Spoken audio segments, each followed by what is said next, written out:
Okay, I think we're ready to start. So I'll call this meeting to order. That's loud.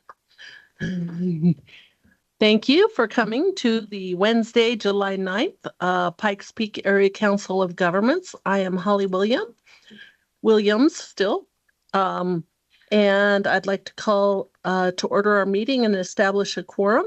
We do have a quorum, and I would like to go around the table first for introductions. I will start with Mayor Case, and we'll go this way. Good morning, Mayor Case, Kelly Case, Woodland Park. Dave Donaldson, Colorado Springs City Council. Andy Gunning, PPACG Executive Director. Roland Rainey, City Council. Corey Applegate, El Paso County Commissioner, District 4. John Graham, Mayor, City of Manitou Springs. Todd Dixon, Mayor, Green Mountain Falls. Sharon Thompson, Mayor Fountain. Dennis Stern, Mayor of Homer Lake. Bill Weissong, County Commissioner, District 3. Special Projects Director for the City of Cripple Creek. Hannah Parsons, Transportation Commissioner. Shane Ferguson, CDOT. Jeff Bond, representing Peterson, Schriever, and Cheyenne Mountain Space Force bases. Cheryl Richards, PPACG Office Manager. We also have online to go through. Oh, we'll let Eric Stone talk. Eric Stone, Teller County Commissioner. Okay, we have online Mayor Mitch LeKind from Monument, Brandy Williams from Colorado Springs City Council, Will Shaw, the Rama Mayor Pro Tem, Amy Mitchell, County Commissioner from Park County. And I did want to give a special welcome to Mayor Dennis Stern from Palmer Lake. So he's a new member. We also have Laura Cronick, Monument Council member, and Steve Schleicher, El Paso County Clerk. So thank you all for joining us, and many people in the audience. So we're very excited. Okay, we have an agenda that's publicized. If there are no changes to the agenda, I will take a motion to approve the agenda. So moved. Eric Stone, Teller County. Mayor Dixon, second. Okay, that has been moved and seconded. All in favor say aye. Aye. Any opposed? Okay, that passes unanimously. Public comments, they can be made before or during the meeting. Public comments during the meeting are limited to 3 minutes and can be done at the meeting location or remotely by using posted Microsoft Teams link. Individuals are encouraged to notify the meeting organizer before the start of the meeting with the agenda item they would like to comment on. Public comments can be submitted before the meeting via email for distribution to the committee members. Jared, do we have anyone who would like to make a public comment? Madam Chair, we did not receive any advance requests for public comment. I'll ask anyone who is online to please use the raise hand function at this time, or anyone in the room to go to the podium. Seeing no hands raised, seeing no one going to the podium, and having no advance requests, I think we'll move forward at your discretion. Okay, thank you very much. Madam Chair, Yes. I can move to the podium if you'd like. No, go for it. Okay. I'd like to give a shout out to the Fountain Valley Senior Center. We presented them last night with the Spirit of Fountain Award. It's a giant city coin that you can set up, and on their 50th anniversary for the El Paso County Fountain Valley Senior Center is their official name, and the county, of course, 50 years ago helped them get that started, and the amount of seniors that have gone through there, just hundreds a week and thousands per year, and over the years, just multiply that. Providing transportation, a place to go be with your friends and hang out and get to those necessary appointments. And I'd like to thank PPACG for all the emails that the various staff members and board members sent in for them in appreciation of their 50 years. So shout out to Fountain Valley Senior Center on that spectacular anniversary. Well, congratulations. That's really awesome. So any other comments? Okay. Our military installation reports. Jeff, you are up. Well, thank you, Madam Chair, and good morning to the PPACG Board of Directors. I have a few items to brief. First, Powers Airport Interchange project continues, and communication remains excellent. The it's just been a wonderful project, and our impact to the installation has been minimal. And we're still awaiting word for the start date on the Highway 24 Peterson Road Traffic Circles project. Next item was Peterson and the Colorado School of Mines are working together, testing 7 types of technology to destroy PFAS on our installation. The studies are planned to continue through the end of the month, and the findings of the studies will be given to the DOD department in charge of evaluating different criteria for possible implementation. The final space-based Delta One economic impact analysis was published this past month. The analysis totaled a calculated $4.1 billion of economic impact across the Pikes Peak region for fiscal year 2024. There's a few hard copies of that on the back table, and we can also email it out if you want an electronic copy. Space-based Delta 41 stood up officially last month, and Colonel Eric Bogue is the new commander of Schriever Space Force Base. The transition continues, and we're doing our best to make the split as seamless to our customers, our community, and our mission partners as possible. The final item is, and this is kind of unfortunate for this group, but the State of the Bases address date finally has been knocked down to August 13th at 9 a.m. Just happens to be 1 month from today. I know many of us will not be able to attend it because we'll be here, but that was the only available date and time that they could pin down with the leadership. So pending any questions, that's all I have to brief this morning. Okay, are there any questions? Thank you very much. Oh, go ahead, Mayor Thompson. First of all, I guess send all our regrets, huh? On the PFAS study, you said it was going to go to the DOD. How can we get a copy of that?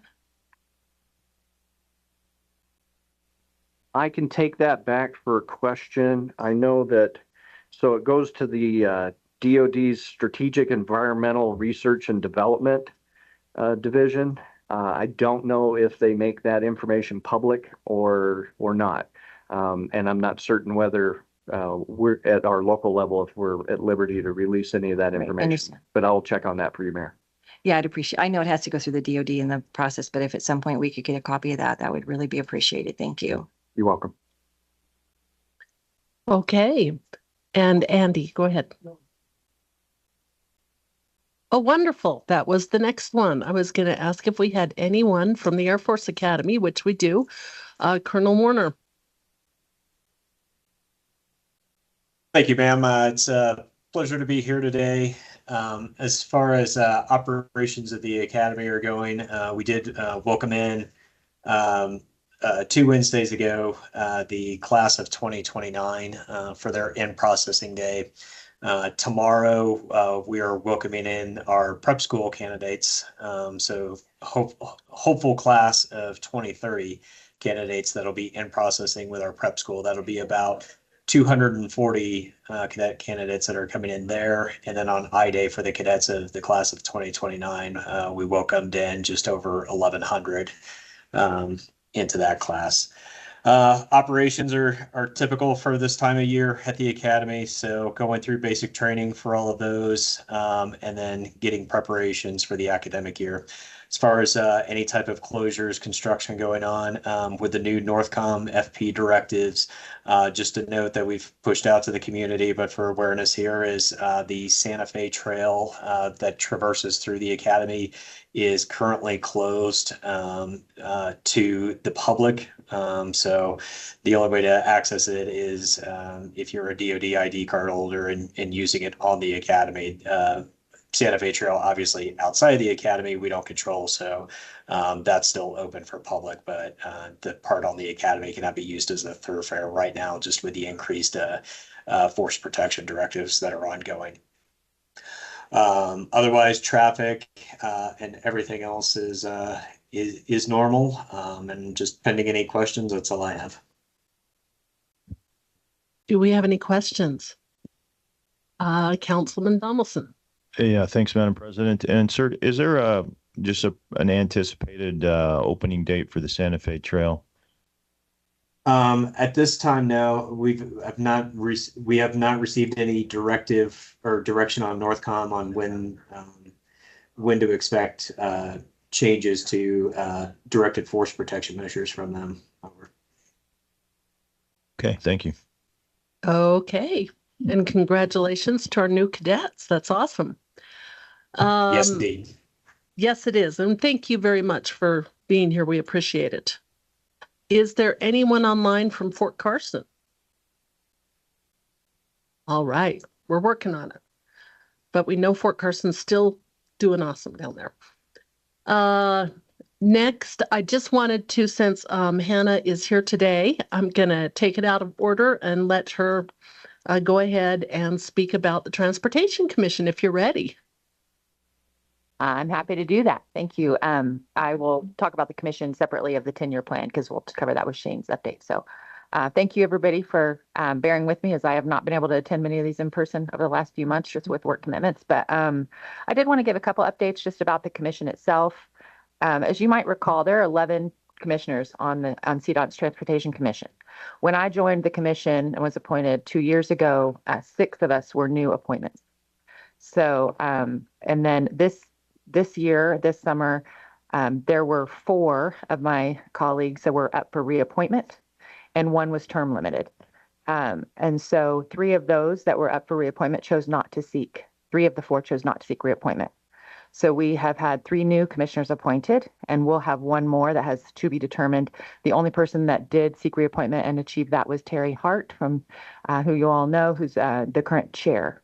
He was chair, and now he just finished his year serving as chair. So that's just an update on the commission itself and how frequently we have turnover on the commission, and it's a steep, steep, steep learning curve.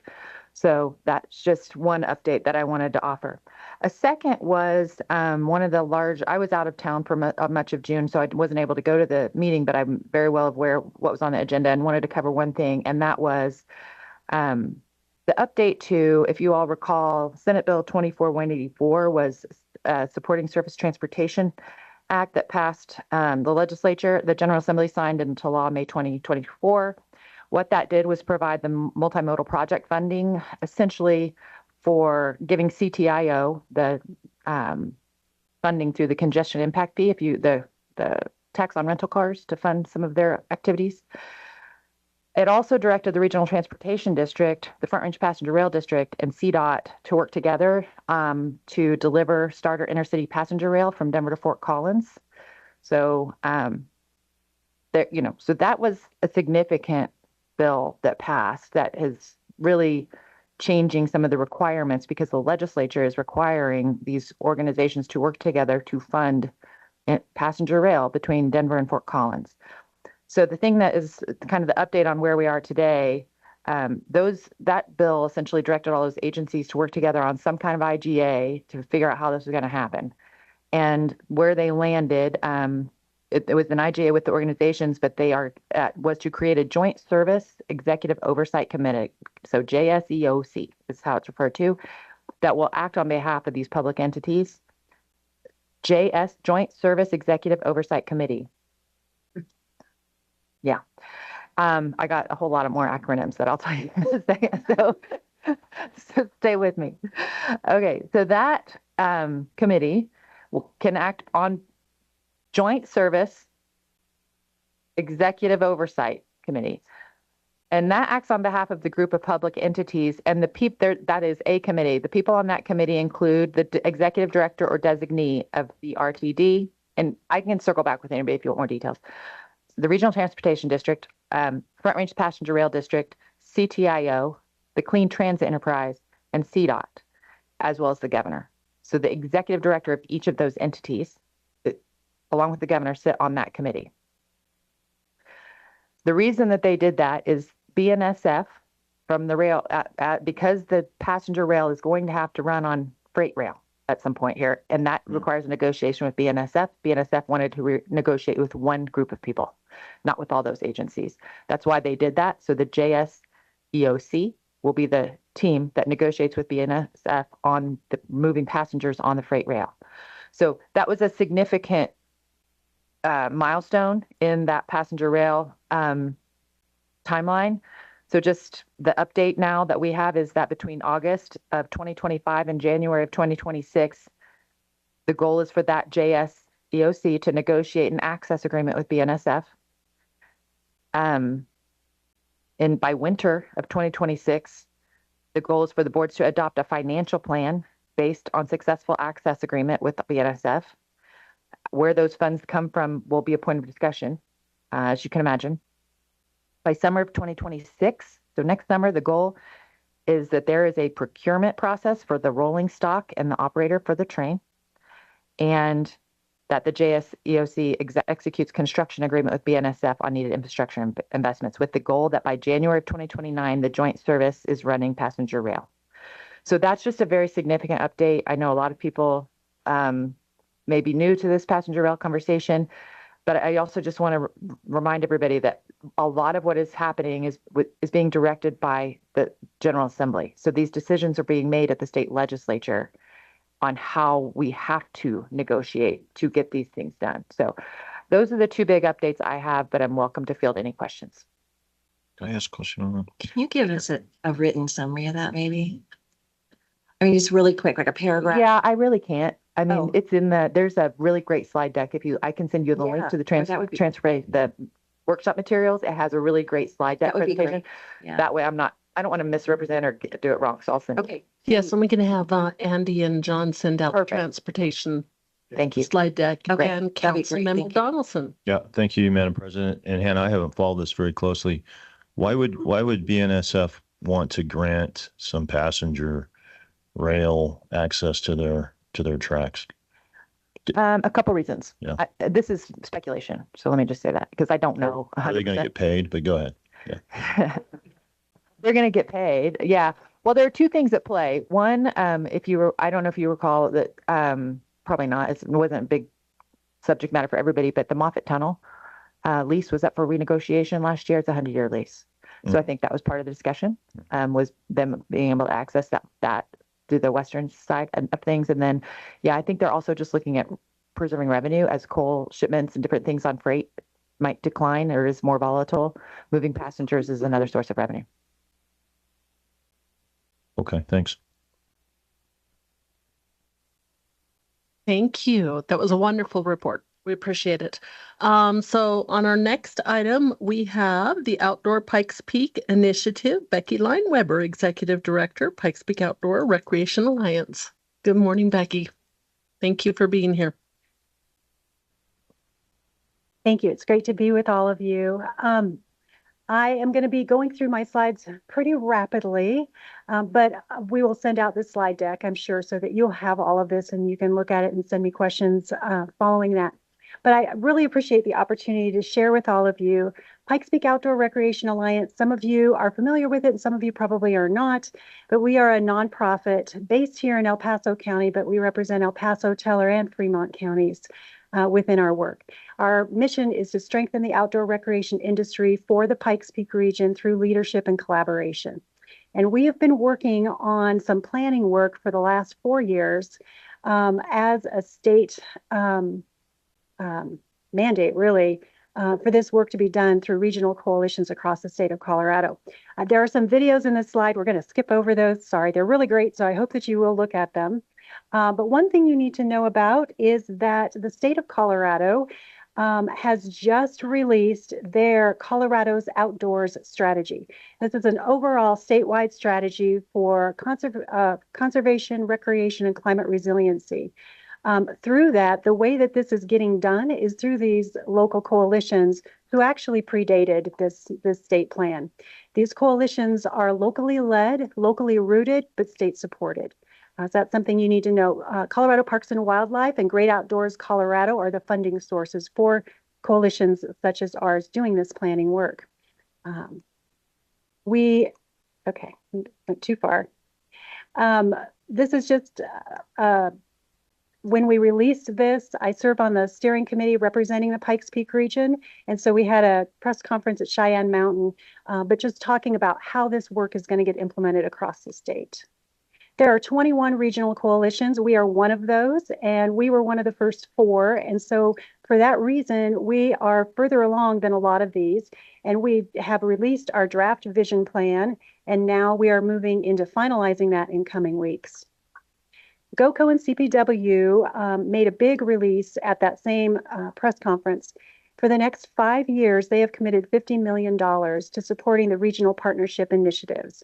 So this is a very specific funding source. 40 million of that is going into implementation of these vision plans. To date, we are one of only 5 coalitions that have that vision plan done, which means we will have access to these funds a little bit faster than everybody else, which is pretty exciting. And I can talk about that when we get to the end. Again, another video that is on our website if you don't get it through the slides. So our mission we're calling it OPI, which is our Outdoor Pikes Peak Initiative. This is the planning work we're doing to balance conservation and recreation and advance those strategies for the region. Our vision statement is to collaboratively identify and advance priorities and innovative strategies to ensure the resiliency and improvement of our natural and recreational values for the Pikes Peak region's future. So everything you see will tie into that. We had 10 goals as we went through this. I'm going to go super fast through this, but the first was to come up with a broad-based coalition. We have a lot of representation across the region. We've also leaned into some focus group work. So we've had a lot of stakeholders putting in tons of hours to get this work done. Goals 2 and 3, one is to work on a Pikes Peak data hub. We did that in partnership with UCCS. They're still hosting that for us and will continue as a community partner. And to develop a multi-layer mapping tool. We also came up with some other decision support tools for all of us to use going forward. And that includes county governments, land managers, stakeholders who want to put forward a trail program or trail project, et cetera. We also looked at all the great planning that went before us. In our region, we've got tons of great planning work, and we didn't want to pretend that we were starting from scratch. We're not. So we looked at all of those. We also talked to our land managers about those existing plans, about implementation, some of the roadblocks that they were facing. Goal 5, we also wanted to look at stakeholders. We did an outdoor industry stakeholder report, and again, assess the needs of our land managers as well throughout this process. We held listening sessions, public listening sessions across the 3 counties. We did 2 rounds of those. The first was very open-ended, saying, what are our challenges? What are you concerned about? And what are your aspirations? What are you excited about for the future? And then some big ideas. So these are just some pictures of the different places that we were. We rotated around. We also had, in addition to in-person, we had surveys, and we also had online opportunities. We realized as we went through it, we had some gaps. We weren't hearing from some of our community, and so we went back out and did some additional outreach to these communities that you see represented here. We also have met with elected officials across the 3-county area to keep them informed when we drafted this, and now we're going back out to share with them where we're at today. Through all of that body of work, all of that getting input and feedback, we drafted that task force you saw initially there, drafted some strategies, some key strategies going forward that were important for advancing conservation and recreation for our Pikes Peak region. And then we took those back out to the public and said, did we get it right? Are these the right things to go forward with? So again, this was our second round of public engagement. We also had a goal of really looking at the management and funding models, particularly on Pikes Peak, because we have a lot of challenges there with our huge population enjoying our outdoors and that only growing. So we leaned into that, and through that, we looked at 16 different models across the state, narrowed it down, came to one that we thought was pretty applicable to our situation, and that is a collaboration among partners with Colorado Parks and Wildlife taking the lead on the management of people and recreation. We are exploring that right now. There's a land manager group that is working hard on that. But the governor was excited about that. He came down to celebrate that with us, and we held a reception as well. Goal number 7, to identify conservation priorities. So through all of that, we had the strategies. Now it was time to get down to the projects. So we worked hard on that. identified a number of things. And then with that, we have some data support. So we also talked to the Colorado Natural Heritage Program up in CSU, CNHP. They helped work on something very unique to us. We are one of the only ones that have this. There is a state conservation summary that they developed for Colorado's outdoor strategy, but we said we want one for our Pikes Peak region because we know we have some specific needs. We have a very unique bighorn sheep in Colorado on Pikes Peak that's like no other. And so they helped us work on that. We worked with local partners to get that local information, and we now have that. With that, UCCS has helped us develop this areas of opportunity map to help us zone in on where do we need to double down on conservation efforts because the values are so high, and where are our greatest opportunities for recreational development.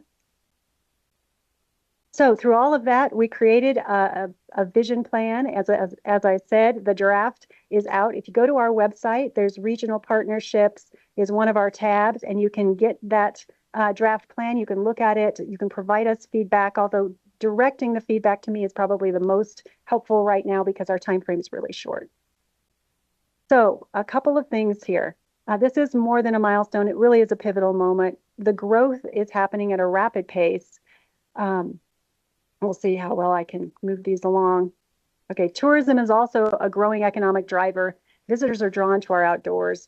We know that our latest numbers from the Longwoods report is 24.8 million visitors to the Colorado Springs and Pikes Peak area, enjoying our outdoors. And our outdoors was the number 3 reason they came, past visiting friends and family and touring, and we know touring is part of that. Smart growth requires thoughtful planning. You all are the right group to talk to that about. You know that.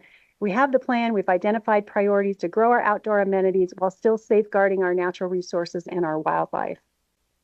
We have the support of the governor, who wants to see a new collaborative management model on Pikes Peak that he can expand elsewhere in Colorado.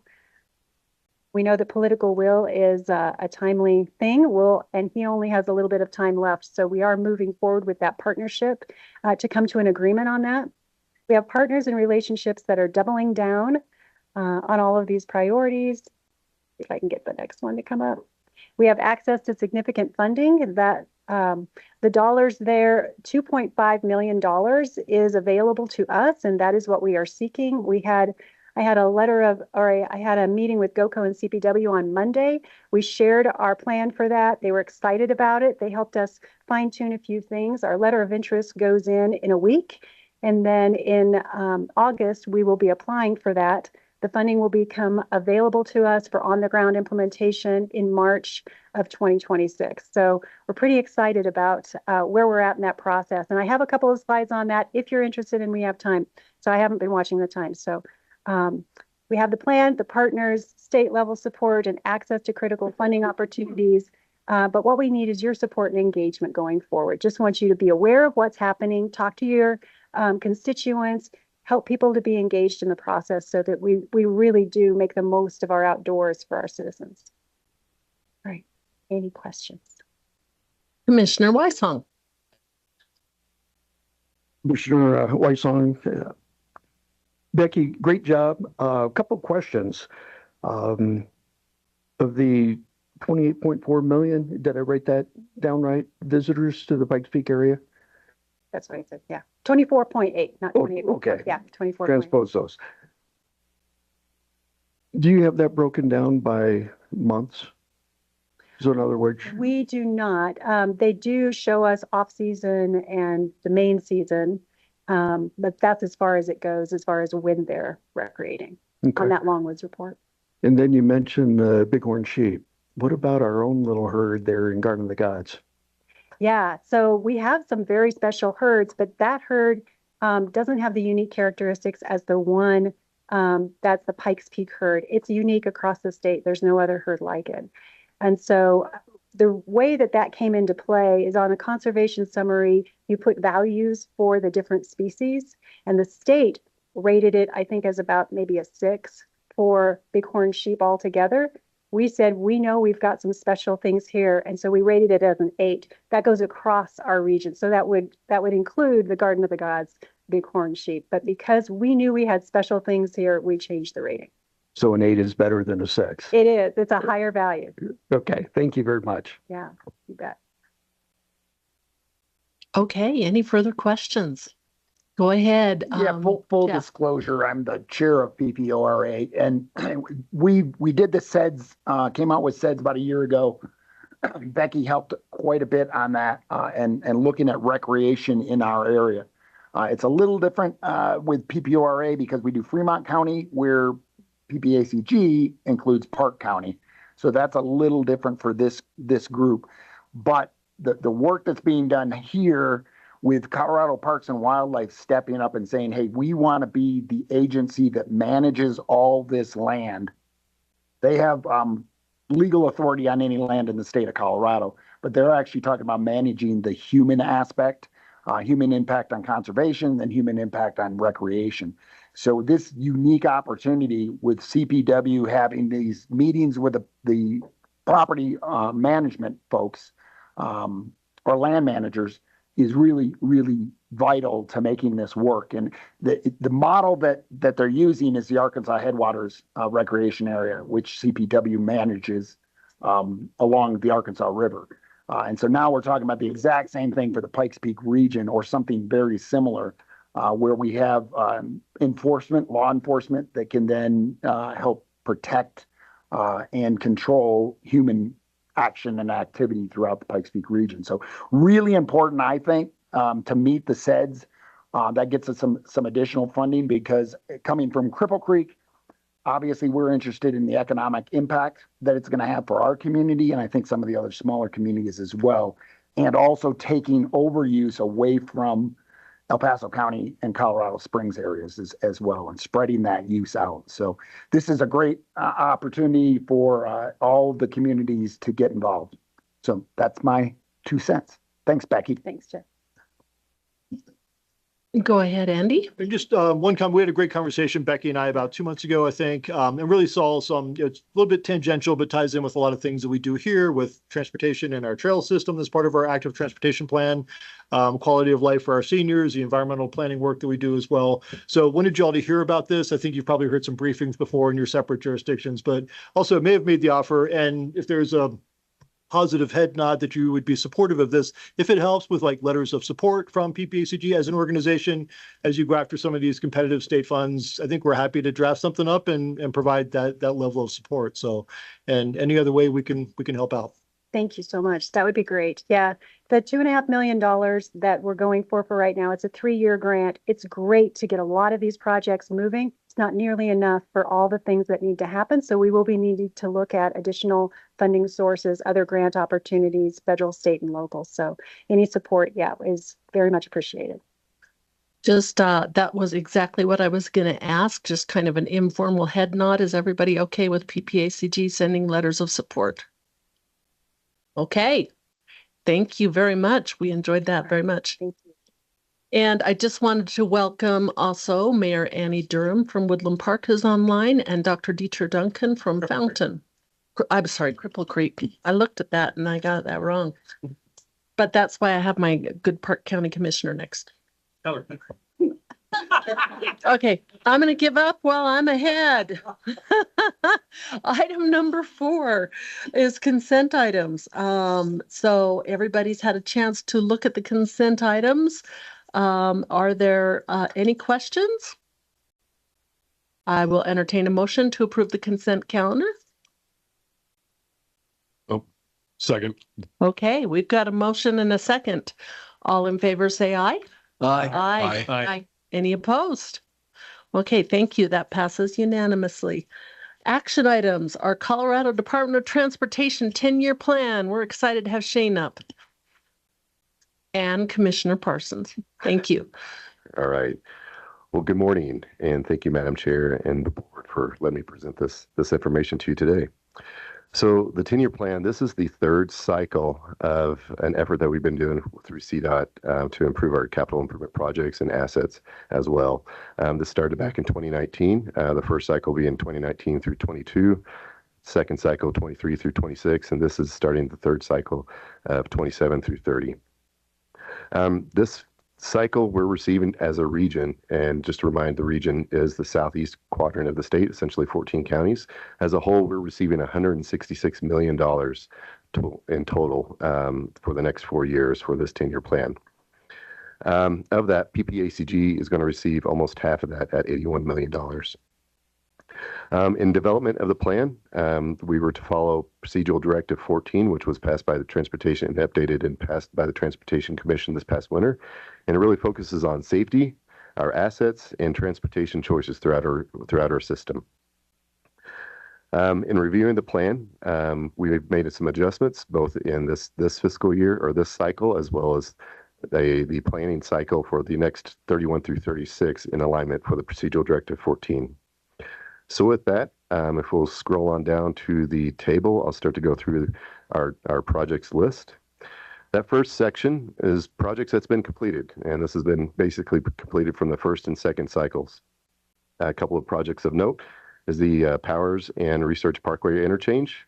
A couple of other projects that are currently under construction, but soon to be completed. In the second column or second section of the table, the MAMSET project, currently under construction, is the Fillmore to Garden of the Gods pavement acceleration lanes and widening and reconstruction, as well as the Airport and Powers interchange construction mentioned earlier.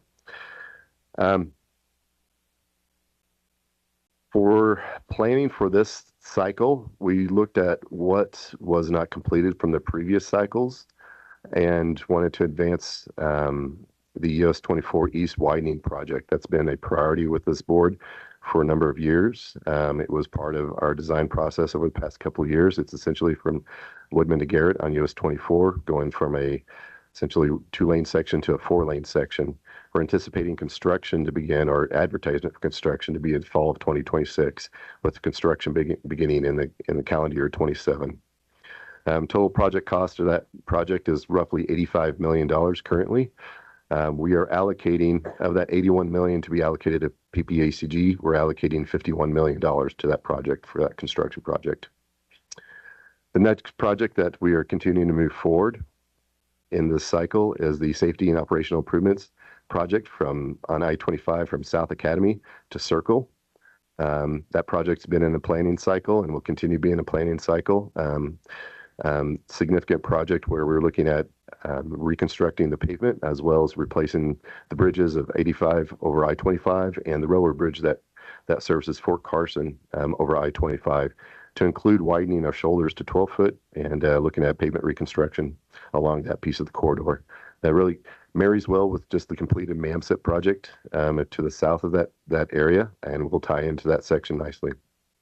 We're allocating $10 million, and with the hopes that with these funds that we can continue to pursue federal grants and utilize these funding for matches, as well as advancing our preliminary design on these projects. I'll circle back to transit. There's a number of items here in the transit piece, but I'm going to go ahead and circle back to that here in just a little bit. I want to kind of get through this first section of our capital projects.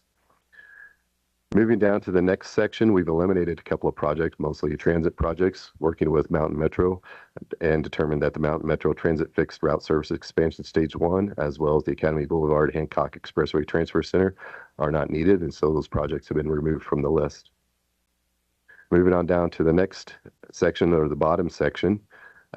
Next project for this cycle of 27 through 30 is the resurfacing project on US 24, basically MLK bypass from I-25 to Powers Corridor. This project really aligns with our asset pursuits with PD 14, as well as some of the safety adjustments that will look along that corridor, as well as ADA components that may need to be updated. Last project we're proposing on this cycle is advancing our design for the next interchange on Powers Corridor. We're looking at the Powers Corridor and Milton A. Proby Parkway interchange. We're advancing $2 million to continue with the preliminary design in hopes to get that project staged and set up and shelved in the near future. To circle back to our transit projects, going back to the top, we've got a number of projects that's still underway. With working with Colorado Springs and Mountain Metro. The Colorado Springs Transit Center, the $8 million is still allocated for that purpose. We've adjusted the Woodman Road Mobility Hub. It was previously allocated around $8 million. We've adjusted it down to about $3.5 million. We are continuing to take a look at the scope of that location, just working with Mountain Metro. We believe that price tag will actually be reduced even further to probably closer to about $1 million for some adjustments. And I'll kind of circle back to the reasons why here in a little bit. Couple of additional projects on that list, updating Monument Park and Ride, as well as the Fountain Mobility Hub currently named, Fort Carson Circular Service, and high capacity improvements in El Paso County continue to be on that list. We did adjust the Fountain Mobility Hub down from an $8 million project to a $200,000 project, again, in collaboration with Mountain Metro. Determined that updating that facility is going to be more of a infrastructure update with curb and gutter and bus shelters versus a mobility hub. So the funding that was reduced from the Fountain Mobility Hub as well as from the Woodman Road Mobility Hub was reallocated to, if I'll circle back to the bottom of the list again, to the North Pikes Peak Mobility Hub at the Pikes Peak State College, as well as the South Pikes Peak State College. And that's really in alignment with Mountain Metro's long-range transit plan that was developed over this past year. And working with them, we're moving those funds to be about $5.25 million for each location. Really feel that would be best served for the needs of Mountain Metro, as well as possible alignment with Bustang. So more to come in future years is how that will align with Bustang, but with Mountain Metro, that's definitely going to be a positive and advancement of the transportation or transit services here in the Pikes Peak area. One thing of note when it comes to our transit services and transit funding, you'll notice that from the proposed fiscal funds allocated for fiscal year 27 through 30, we did not allocate any of those funds to transit. Those funding, that funding source is really a reallocation and repurposing from previous funds allocated to our planning areas from fiscal year 19 through 26. That was per direction from our executive management team back at the beginning of these cycles, where 10% of all of our 10-year plan projects would go towards transit. And so keeping in alignment with that direction, those monies are still going to be allocated towards transit projects. So it's not new monies coming into the region, but they were previously reallocated monies that were planned for this area from the previous two cycles. Taking a look at the next column over, we have fiscal year 31 through 36. And while a note about that column primarily, though, we have a couple of items at US 24 West to Ridge Road, as well as the safety operational improvement projects at $10 million and $25 million, which continue to move forward with planning for either grants or preliminary design. On the bottom of the list, we have a number of projects listed that are surface treatment style projects. And that's really, again, in alignment with our procedural directive 14. Between now and that time, obviously, some of our funding sources may change. There may be some adjustments to priorities as well throughout the state. But this is a preliminary list for the planning of that next cycle 4, if you will. And we will move forward with this plan as listed at this time. So with that, I would like to open it up to questions that the board or the chair may have. Okay, first, I wanted to compliment you because the I-25 to Palmer Lake is up for repaving. Wow, look at that, Mayor Stern. You just get in, you get something done. Take the wins. It's about time, huh? Congratulations. I will, actually, this plan is pretty well considering the constraints you're under financially. So I will express my staff's frustration that I had expressed before is, in my mind, policy directive 14 says sustainably increase transportation choice. In my mind, transportation choice is which road I can put my car on, not which bus I can get on or rail. And so it's just a total disagreement with the direction the governor's going. That being said, every time I go to a statewide transportation advisory committee meeting, I speak very highly of our Pikes Peak RTA. And we've actually got Mesa County looking at forming one now. And I know Weld County's expressed some interest, so I'm following up on that. At some point, I will just get on my little soapbox here and say, we have to go back out to the ballot for a dedicated funding source for CDOT. And that's just what we're going to have to do as a state. I don't know when we'll feel that we have the political will to do that. But it's just going to have to happen, because what we saw from the state legislature, when you have 100 people with 100 different opinions, is that they will raid every other fund that they possibly can and take it from transportation. And that really constrains CDOT to do the work they're needed to do. I think the other sense I got from El Paso County staff was it used to be a bottom-up process. And I've heard this from the chair of the Statewide Transportation Advisory Committee too. Back when my husband in 2000 was on it, the whole process was bottom up, trading projects, and now it's had to become a top down process because primarily, I think, because of financial restraints. So we do appreciate all the work that you've done on this. And I just wanted to state that and not threaten a no vote, because, you know, I'll have to come up and probably vote yes, stacked on it anyway. So it's just that you're doing the best you can. And I appreciate all the projects on Highway 24. Those are very important. So going to ask you a question. Do you know what's going on in Park County or Teller County in our TPR? With respect to this next plan? Yes. Yeah. We've think this one through. I know we've got some efforts on State Highway 9, Hoosier Pass. That really needs a significant pavement reconstruction effort.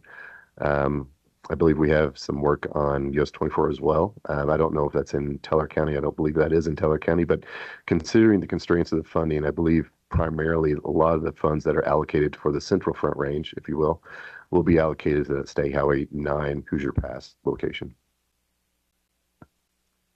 I do, Shane, want to say, on behalf of Teller County, and I know Commissioner Stone is a big part of this, but thanks for the extended left turn lane there and divide.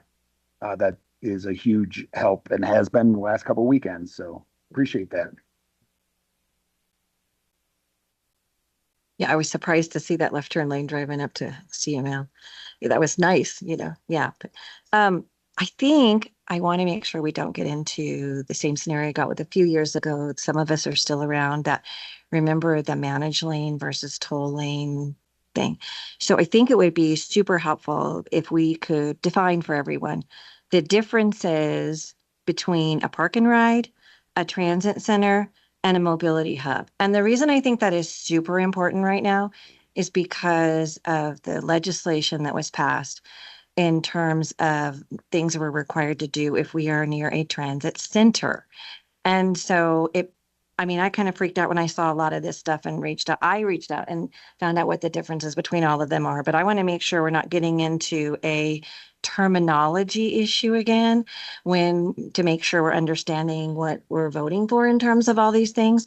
Because to me, we call it the Fountain Park and Ride, but now you're calling it a mobility hub, but Monument still has a park and ride. And anyways you go, you park your car and you ride on the bus, to me is a park and ride. But obviously in the CDOT world, those terms mean different things, right? Sure. And I will note that one of my efforts for this next plan will be to rename the Fountain Mobility Hub. Well, I'm just not talking about mine in general, but No, I understand. I definitely understand. I would think a park and ride is more of a ride share system. Whether it's a Uber ride share or carpooling system, so it's more of a parking lot system. Transit center would be more of a hub for your transit facility, your buses, your transit facilities, et cetera, like that. And a mobility hub would be more different types of mobility, whether it is transit, whether it's bikes, e-bikes, whether it's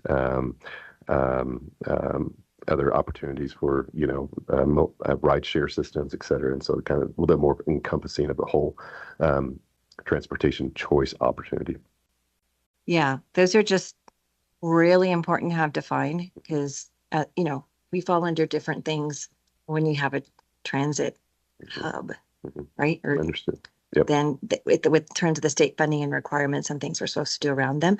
And most of us in the smaller communities were holding our breath when a lot of those bills were coming through. So to see this really kind of raised my concern that I was going to have a mobility hub and went, oh, shoot, what does that mean I might have to do today or in the future? Right? And so let's be really careful with the terms and not shooting the messenger at all. I understand. I'm very frustrated with this. I just don't see, I mean, I'm really glad some of the stuff being done, but when you're talking about the exit 138 Circle the Lake, I was a little disappointed to know that we're going to do all that work to fix the bridge that needs to be fixed and the rail thing that needs to be fixed, but not widen it. That's a really bad pinpoint for traffic going from 3 lanes to 2 lanes. And if we're not going to increase the capacity to 3 lanes, which is what I think we've been talking about for years, when we do that is very disappointing because, as you know, between exit 135 and 138 is one of the major places we have tons of accidents down there. And they just managed to hit everything. I can't believe how fast they are ruining all their brand new rails. It just amazes me. And every morning I'm like, how did they do that? But I just think, and I'm not, like I said, I'm not shooting the messenger. I'm just expressing my frustration that we're putting people down south and east and we're building, residential neighborhoods and urban areas. We're not providing all the services for them. I could go on and on, but people are going to travel north to where they need to go. And I may be a no vote on this because it just kind of frustrates me that we're not increasing the capacity on it. And it's nothing on you because I know you're dealing with what's coming down from the street, like Hannah reminded us, and but I think at some point we need to start saying we're frustrated and all these projects need to be done, every single one of them, but there needs to be some capacity building in the real world too. So thank you. Sorry, I'll get off my soapbox now. So in my 30-year memory of our community, and Sharon, you might remember this, and then I'll get Commissioner Stone. Did we not go out once to the ballot to ask for extra funding for I-25 and it lost? Back when Heffley was congressman. I mean, it was a long time ago. About 22 years. So if you did it before that. Yeah. I can't remember if we did that or not. That was once a proposal. And I think that's the big frustration is that we pay our taxes to the federal government and to the state government for the roads, Interstate 25 or Powers, and Academy used to be one of those. And the big frustration is that then if that money doesn't come back to us, we end up having to step in personally to do something. And those are hard things to sell to the voters, such as like the $10 million we put in to help Douglas County build a nice road so we could actually get to Denver. My other concern becomes at some point, and Andy's been very good at working on this at the federal level, is if we hit the greenhouse gas standards and it pushes us over, we're trying to get them changed for the mountain communities, Arizona, Utah, and Colorado. But if we go above that standard, then we get into those emission testing. And that's a very frustrating, long process. It's like 10 years of emissions testing. So, or even higher. And it's frustrating. And that's why I don't like sitting in traffic. But, so it's a whole interesting situation. Commissioner Stone, tell us what you think. Yeah, thank you, Madam President. And is that what President? Is that what we are? Well, Chair? Just call me Holly. Holly. And first off, thank you for, turning your lens towards Teller and Park counties. And actually, I want to compliment CDOT on the attention that, frankly, that Teller County has gotten over the, long time coming. But, we've had resurfacing, I think, for at the end of this summer, every mile of Highway 24 will have been resurfaced in the last 3 years. Again, long time coming, and much needed. So, great thanks from our residents for that. Obviously, there's still going to be a little pain during construction season for everyone that is traversing the county and trying to head west to the mountains. But I don't want to lose sight of the safety issue between the intersection of Highway 24 at 67 in Divide from there west approximately 1.5 miles to Twin Rock Road. I think in the past 2 months, we've had a significant number of severe accidents, including fatalities that are occurring along that stretch, including 2 senior members of our Sheriff's Department command staff that were involved in a head-on collision there. Left turns off of what has become, a high volume. And I realize it's not even a project that's on the horizon, but trying to figure out a way to extend 4 lanes all the way to the canyon would probably help relieve some of that safety danger. And that's something that we can discuss, as an organization as to whether to try to move that. And we're realizing that we're many, many years out from that, but even a safety look on it.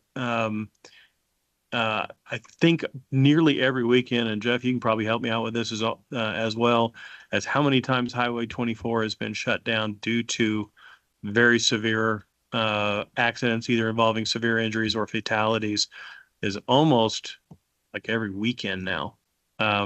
And obviously that affects people's ability to move back and forth because there is no detour generally. I mean, it depends on exactly where it is, but generally no detour. But it could just be bad luck. And I realize that as you look at it, that sometimes things happen in bunches. But it has been significant this year. And I don't want to lose sight of that safety piece, whether that is looked at as a maintenance issue or a project for widening in the future. Yeah, I definitely appreciate that. For just to sit down with you, kind of look through and brainstorm through some of that. Councilmember Donaldson, and then Commissioner Weissong. And thanks, Madam President. And Shane, thanks for the presentation. I have I guess 5 questions for you, and they're suggested to me from someone who knows this material, much better than I do. And but it gives you a chance to you or Hannah to reply to them. So the first is, given that that state and federal regulations require, and Holly touched on this, continuing cooperative and comprehensive transportation planning, why is Policy Directive 14 circumventing this process and setting the vision for the transportation system at the state and transportation commission level? I said they were smarter than me.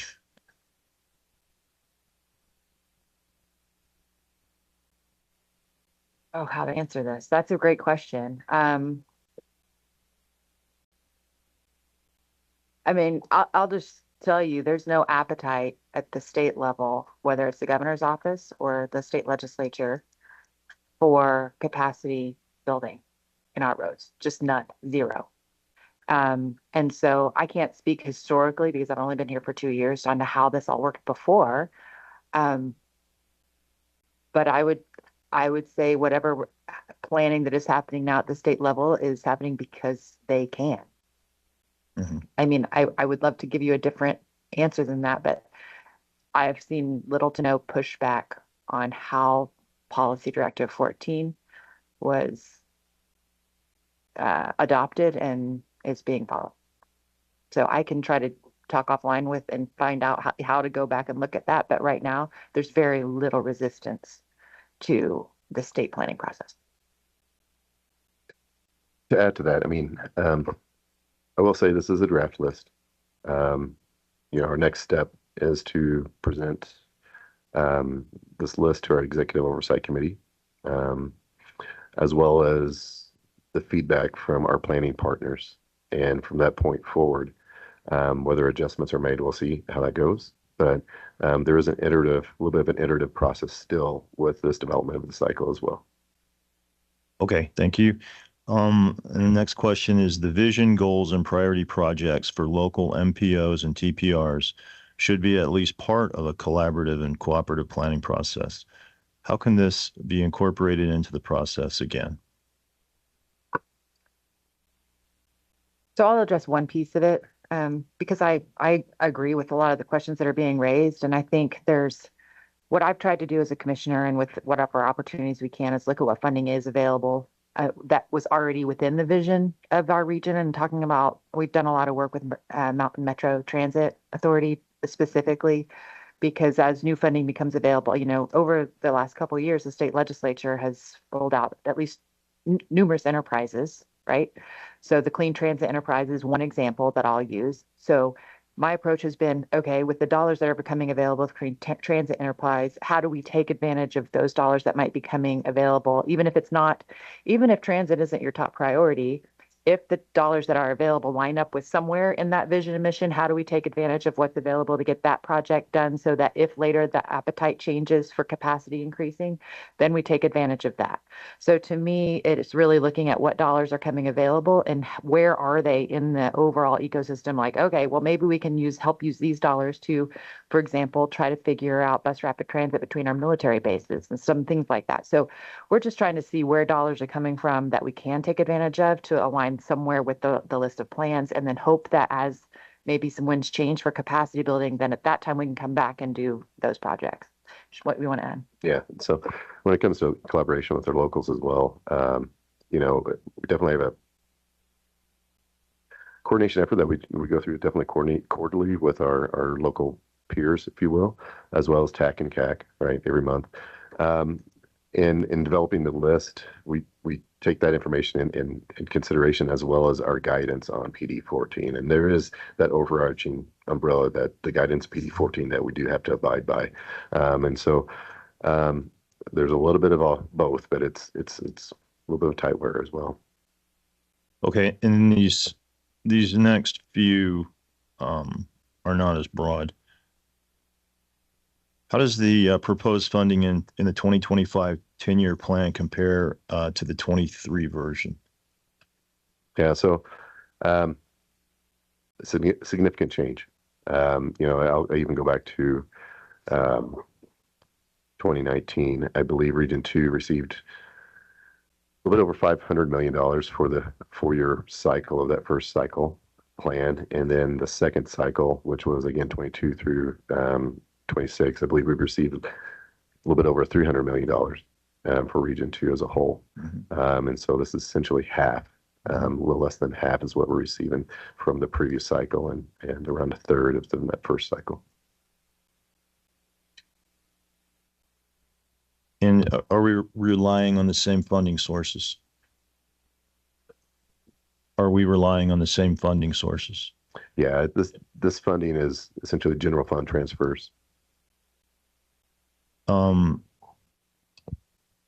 And if they are the same, what you're saying they are the allocations different? And if so, what is the rationale? So yes, the allocations are different in the sense of what we received from the first two cycles, right? I think that's where you're getting at. When it comes to the allocation within the region, we're utilizing the same process that we've done the previous two cycles. And so the same process within Region 2 is we look at our RPP formula. When we receive, say, that $500 million, $300 million, $166 million, we allocate to our planning partners based off of that formula to the best of our ability. Some of that is give and take. We're looking at it over the number of cycles. As you noted in our memo, PPACG is on the lower end of what they received from the first two cycles. That being said, PPACG was fortunate to be somewhat of a recipient from the GAP. There was some work done in El Paso County that PPACG funding did not contribute to, as well as one of our projects that was on the list received COVID relief funds. That was the Research and Powers Interchange, I believe. That all being said, we are continuing to look at that allocation for each of our planning partners and adjusting from each cycle. And so this cycle, you'll notice that PPACG is receiving half of all Region 2 funding. And we'll continue to adjust as we move forward. When it comes to the statewide distribution, it's the same distributions that's happened in the past two cycles. I believe as a whole, Region 2 receives 18 to 20% of the total pot. Okay, that's all from me. Thanks. Commissioner Weissong and then Commissioner Mitchell.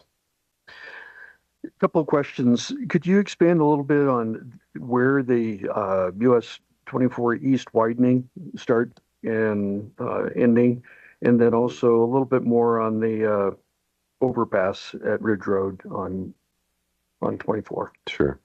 The US 24 East widening is Woodman to Garrett section. So it's about a 2 mile long section. It's a little bit of I don't want to call it completely an urban section, but there's quite a bit of utilities, right of way complications that we're going through. And so it's taken a little bit of a time just to get through that design process.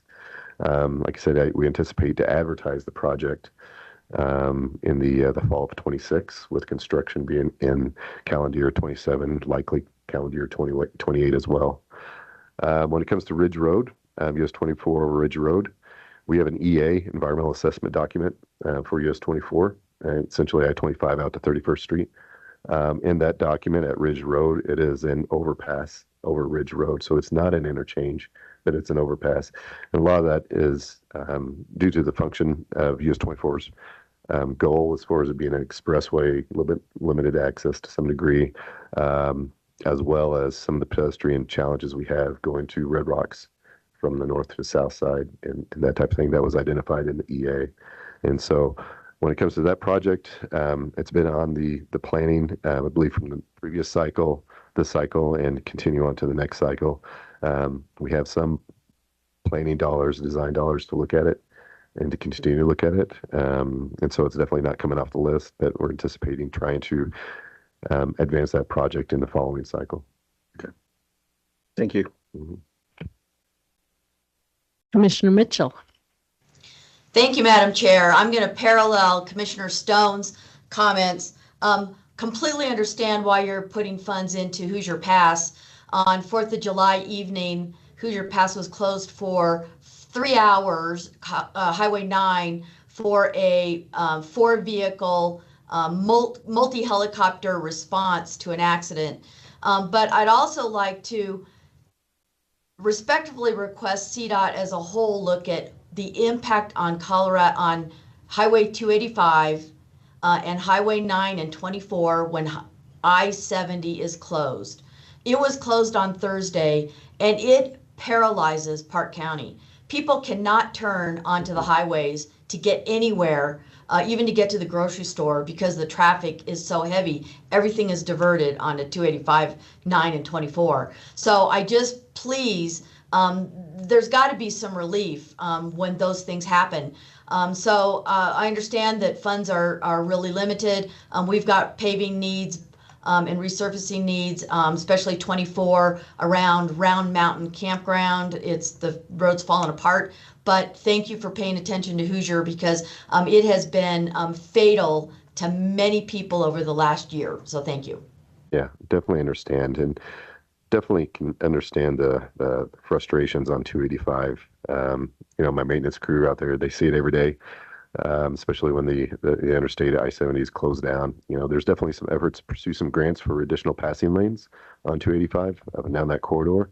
That won't completely relieve the congestion and the problems, but at least works its way that direction. So appreciate the comments, Commissioner. Thank you for that acknowledgement. Okay, are we ready for a vote with a grumble? Go ahead, Mayor Thompson. Can you, I want to make sure, I wish these were numbered, it would make it so much easier. But under the project name, almost towards the bottom, the high capacity corridor improvements on El Paso County, any chance that's a managed lane? No, ma'am. That is more of bus shelters for a high capacity bus transit system. Because there's a T there, huh? It's transit. Okay, thank you. I'm gonna look over to the T. Alrighty. All right, thank you. It's just a little nervous here. Yep, Okay, well, I'm just gonna go out on the record and say I urge a no vote. It may be a ceremonial no vote, but I think our state needs to get back to doing the things that the state needs to do, which is transportation and taking care of the roads that we have that exist and increase the capacity expansion while working on the other projects. And I understand Commissioner Williams' thing about going to the ballot, but I do not think it'll pass when I can't even get my citizens to drive down Highway 85 and the massive amount of I know y'all are doing the best you can, and I know you're trying to get down there, but when we're driving on those roads every day and our cars are going out of alignment and there's huge potholes and things. And I'm going to urge a no vote. And like I said, it may be ceremonial and not mean anything, but that would be my urge. And if everybody really wants to make it ceremonial, we might do a individual voice vote, but that's up to the chair. So thank you very much. Go ahead, Commissioner Parsons. Yeah, I fully understand and respect where you're coming from and agree on many fronts. I do want to just put it out there that I don't believe there is any ceremonial vote that will change hearts and minds at the state level about capacity building. So I just wanted to put that out there and I completely agree with what you're Yeah, saying. I just but wanted to at some put it point, out there. we've got to start making our voices heard a little bit more. So And- enough. Thank you. Can I ask Andy, what happens if the motion doesn't pass? It's a good question. Depends what the motion is. If it's a tie vote, it doesn't count for anything. But if it's a negative vote, I mean, it still moves forward. That's my understanding. Correct? Yeah. So as the plan sits, it will be still presented as such to our executive oversight at CDOT. That being said, obviously we'll note PPACG's stance on it. And from that point forward, I don't know. We'll see where it goes from there. And Madam Chair, if I could ask, is a vote needed today to move forward under your meeting internally? The plan will move forward regardless whether there's a vote today or not. We will be sitting down with our executive oversight committee at the end of this month or the beginning of August to present the plan from each of the planning areas. Mayor Case. Thank you. I just have my mind just wants to know for comparative purposes.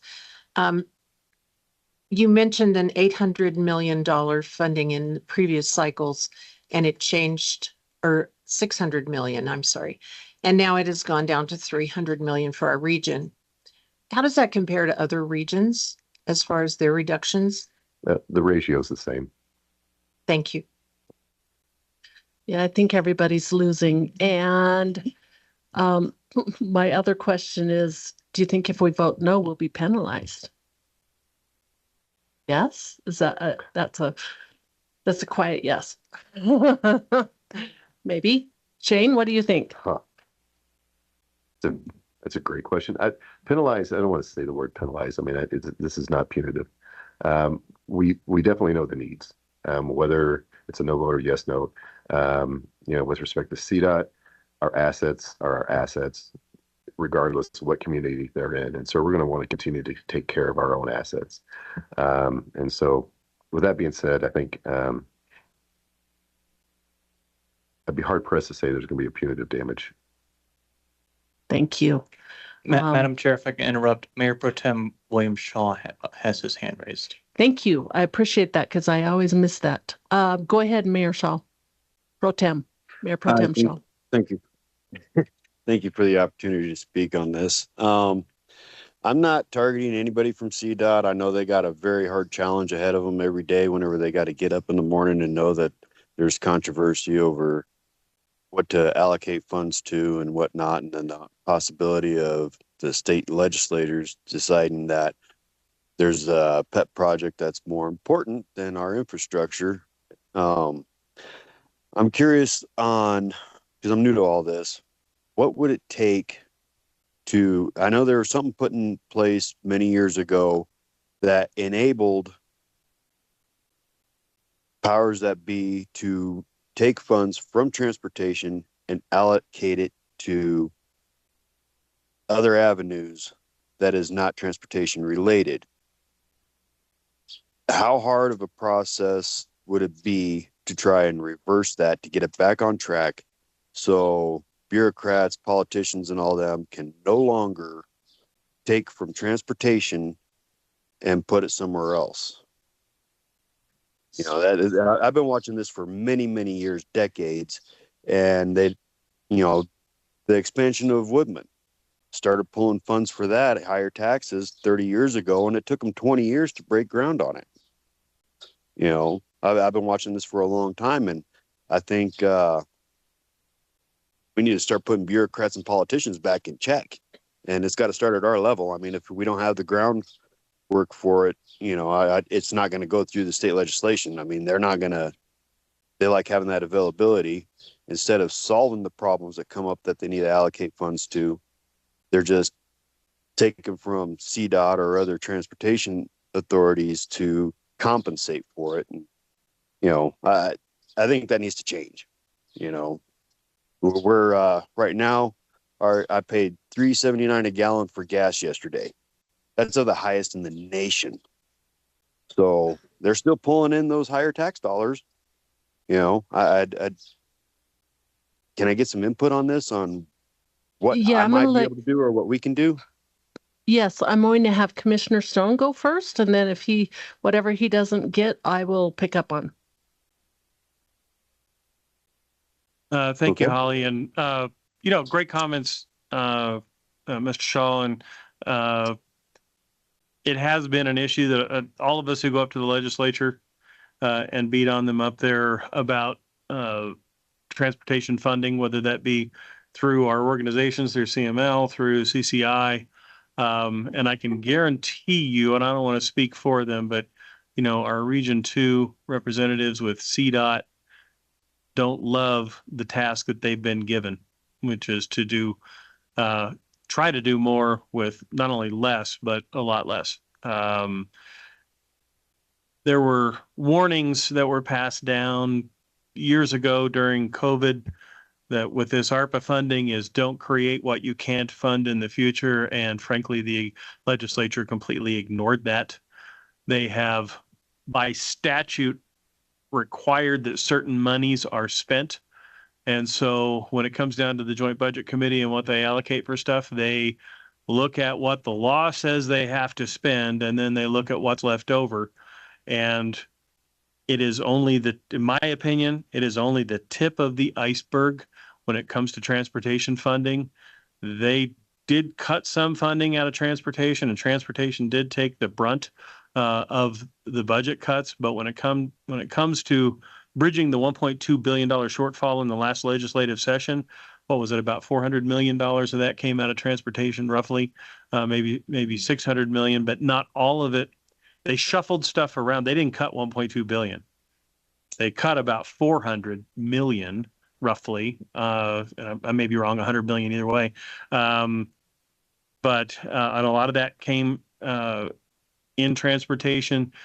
The rest of it still has to be cut in the future. So the $1.2 billion that they're looking at this year, I wouldn't be shocked if in January they're coming back saying it's $2 billion. Because they have statutorily authorized spending in areas that have nothing to do with transportation, but transportation is the only thing that is not necessarily statutorily authorized outside of what's coming back in the federal gas funds. So that's my short take, but I'm sure Holly, serving on STAC for many years, could add more, and then others who have gone up to lobby on this effort. And but in short, to change it, we have to change the attitude of the legislature, and we have to be a very loud and united voice, whether it be municipality or county, that we are not only in a hole, we are on a precipice. And that precipice is steep, and I don't even know if we can see the bottom, for what it would mean, certainly for growing metropolitan areas like we have here in the Pikes Peak region. Yes, and I will say the frustrating thing is that transportation is not the priority of the legislature or the governor. And so the funds that are protected are those enterprise funds. The only way to protect that money that was taken out of transportation, such as the faster fees and the multimodal option fund that was created in 2018, would have been to make them enterprise funds. But there were so many other priorities that I don't even know as if the idea was considered by the Joint Budget Committee to make the faster fees an enterprise fund. I would have to go back and research that, because if you put it into an enterprise fund solely dedicated to transportation, it would have been protected, but it was not. And so that has been gone. Are we ready for some kind of motion? Should we do a motion to approve first? Okay, here's what we'll do. I will make a motion to approve the list because I think that actually CDOT has done the best job they can, and see if I can get a second on it. I would second Eric Stone, Teller County. Okay. All in favor say aye. Aye. Aye. Aye. Aye. Okay, that's 5. I heard. Applegate, Rainey, Mayor Case, myself, and Stone. Okay, all against, say no. No. No. Okay, can everyone who's saying no raise their hands? I heard Amy. I think I heard Mayor Shaw. 1, 2, 3, 4, 5, 6, 7. Okay, so that. And me. And me. Mitch. Oh, and Mitch, that's 8. Okay, so that fails 8-5. So we have not approved the list. Andy, do you think we need any other motion? I think the message was sent loud and clear. I don't know, suggestions, Hannah, Shane, yeah. Yeah, I think when I articulate this to the Executive Oversight Committee, I think it'd be good to know what the message is from PPACG. It's a big, huge grumble. No, go ahead. I think we've kind of heard it. It's, we want our roads. Well, okay, let's do, first of all, policy directive 14. We like the safety, and we like fixing our roads. We don't necessarily like increasing transportation choice, and we want expanding capacity back on there. How's that? Does that make sense? I think we would like to go back to having some input on the list so that it goes to bottom up rather than top down. And to everybody out there, your vote matters next November. Absolutely. And know that my yes vote is reluctant. Yes. Mine was a little reluctant too, but it's not going to make much of a difference. But yeah, I think we would really like to see, and it's just not to CDOT. Frankly, it's to the legislature. Capacity. And I think there are limited places that are really good for the rail. So I don't really actually mind the rail from Denver to Fort Collins. That's a hugely congested area. I think that the Intermountain Rail is a fantastic idea because just the money we generate from getting people to DIA up to our ski resorts, that would just be absolutely fantastic. So it's not that I don't mind the rail. I think that we're just saying we still want to focus on capacity and have a little bit more bottom-up input. And I don't know how we find a way to convince 100 people in the state legislature to do capacity. And I have an add-on to that, I think also the legislature and through the legislature and funding to CDOT leadership has failed to recognize, frankly, the success of their initiatives to encourage people to purchase EVs, and understanding that when given choices that people are still choosing a car regardless of what powers that car, and a failure to address capacity is a failure to recognize their own success in people purchasing EVs, but still utilizing the same roadways and not really seeing any reduction, but continued increases in the use of roads and in the in the choices people make on where to live and commute and work. Thank you. Go ahead, Jeff. Yeah, Madam Chair, I do want to note that Mayor Durham voted against as well, so I want that on the record, please. She contacted me and let me know, so she's online. Okay, so is that a 9 to 5 then? Does that sound like a 9 to 5, Andy? It does. Okay. Yeah. All right. And I will say on EVs, if I could convince my HOA to put a big electrical tower in the middle of the courtyard, we could all have enough electricity to buy Teslas there. But our homes cannot literally be modified in the home I live in to accommodate for an electric vehicle. So, Councilmember Rainey. Thank you, Madam Chair. Shane, I know you mentioned that there is no ramifications per se, I'm air quoting here, on this. However, is there, to the executive board, is there any type of priority listing that this particular stance may affect on how they look at funding moving forward? With respect to this, I mean, the allocation is our allocation to the region. And so those funds are pretty much well established and distributed. The board, anything in the future, I don't think I can speak to that. I don't think there'd be any, I don't think I can speak to that.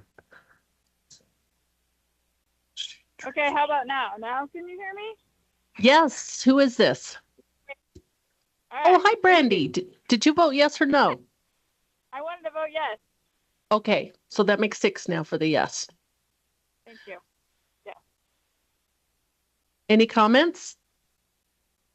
Lots of comments, but at this point in time, I know that people's hands are tied, and really what's happening is I get that everybody keeps saying the state, but those people at the state got voted in somehow, and they got voted in, and they are there. So we're going to have to change hearts and minds of an entire state to get to the point that we get our funding back. So I don't necessarily feel that thumbing our nose at the hard work that Shane has done is really in our best interest, which is why I'm voting yes, because they're doing what they can with what they have. And I understand that people feel strongly about this, but this is a statewide change that's going to have, and most of this vote is ceremonious, but at the end of the day, like, we got here over like 10 or 15 years. So I appreciate what they've done, and I don't want to look like we don't want our, paltry 80-some million dollars. I still want it, and there's still things we need to do with it. So I'm going to vote yes. Okay, thank you. All right. Go ahead, Mayor Thompson, and then Mayor Stern, or Mayor Stern first. Okay. I just wanted to say that thumbing our nose, I feel, is a little bit harsh. I don't believe that we're thumbing our nose. I believe that we're just taking a stand and making a reasonable statement. I don't think that CDOT, the representatives from CDOT, are taking offense at what we're doing. So just wanted to make that comment. I was going to make something similar. I think the stance is not against the amount of money. I think it's they're working within the parameters they've been given, and we just happen to disagree with those parameters and the list this year. Okay. Thank you. And Commissioner Weissong. Is there a way we can create a motion that captures the sentiment that the hard work that's been done is appreciated? However, the fact that CDOT's hands are tied because of the state legislature, that we could send that kind of message, which may or may not have any impact at all versus the funding itself. Sure. So it sounds like your motion is, we'll make a motion. Thank you to CDOT for their very incredible hard work on this. And we do ask the state legislature in the future to look at dedicating more funding to our roads and capacity improvements. I second Mayor Stern. Okay. Is that okay, Commissioner Weissong, if you make that motion? Yes. Okay. All right. I think we can say all in favor, say aye. Aye. Aye. Okay. Any opposed? All right. I am going to go ahead and push on through unless people need a restroom break. Okay. So let's go on to our next item, which is, and thank you, that was a very healthy discussion, our legislative update, which can also be a little bit discouraging too. So go ahead, Jared. I'll try not to be discouraging. So we did have Ed Bowditch. He had to hop off since that conversation took a little bit of time. We had a good discussion at Monday's legislative committee on the state budget forecast.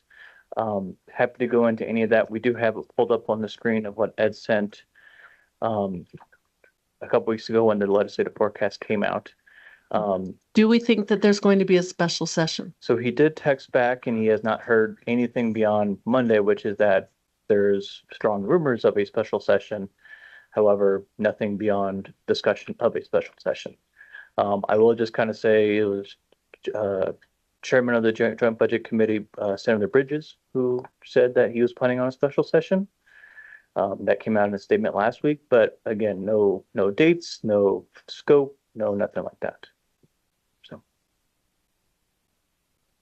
Okay, and do we have a federal update at the same time? We do. So this is going to be the action part of our agenda today. So we have been able to secure federal lobbyists in William Much, and that's been fantastic in terms of being able to advocate at the federal level.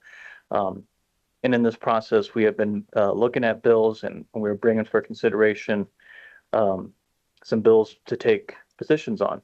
I'm going to start with HR 3030. This is the Highway Formula Fairness Act.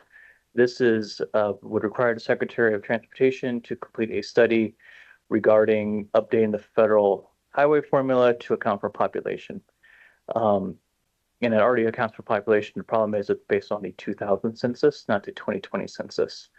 And so states that have grown a lot, particularly those in the Western U.S., are getting a lower share of its federal funding based on the population needs as compared to other states that have lost population, say your Rust Belt states. And so this would essentially require that study.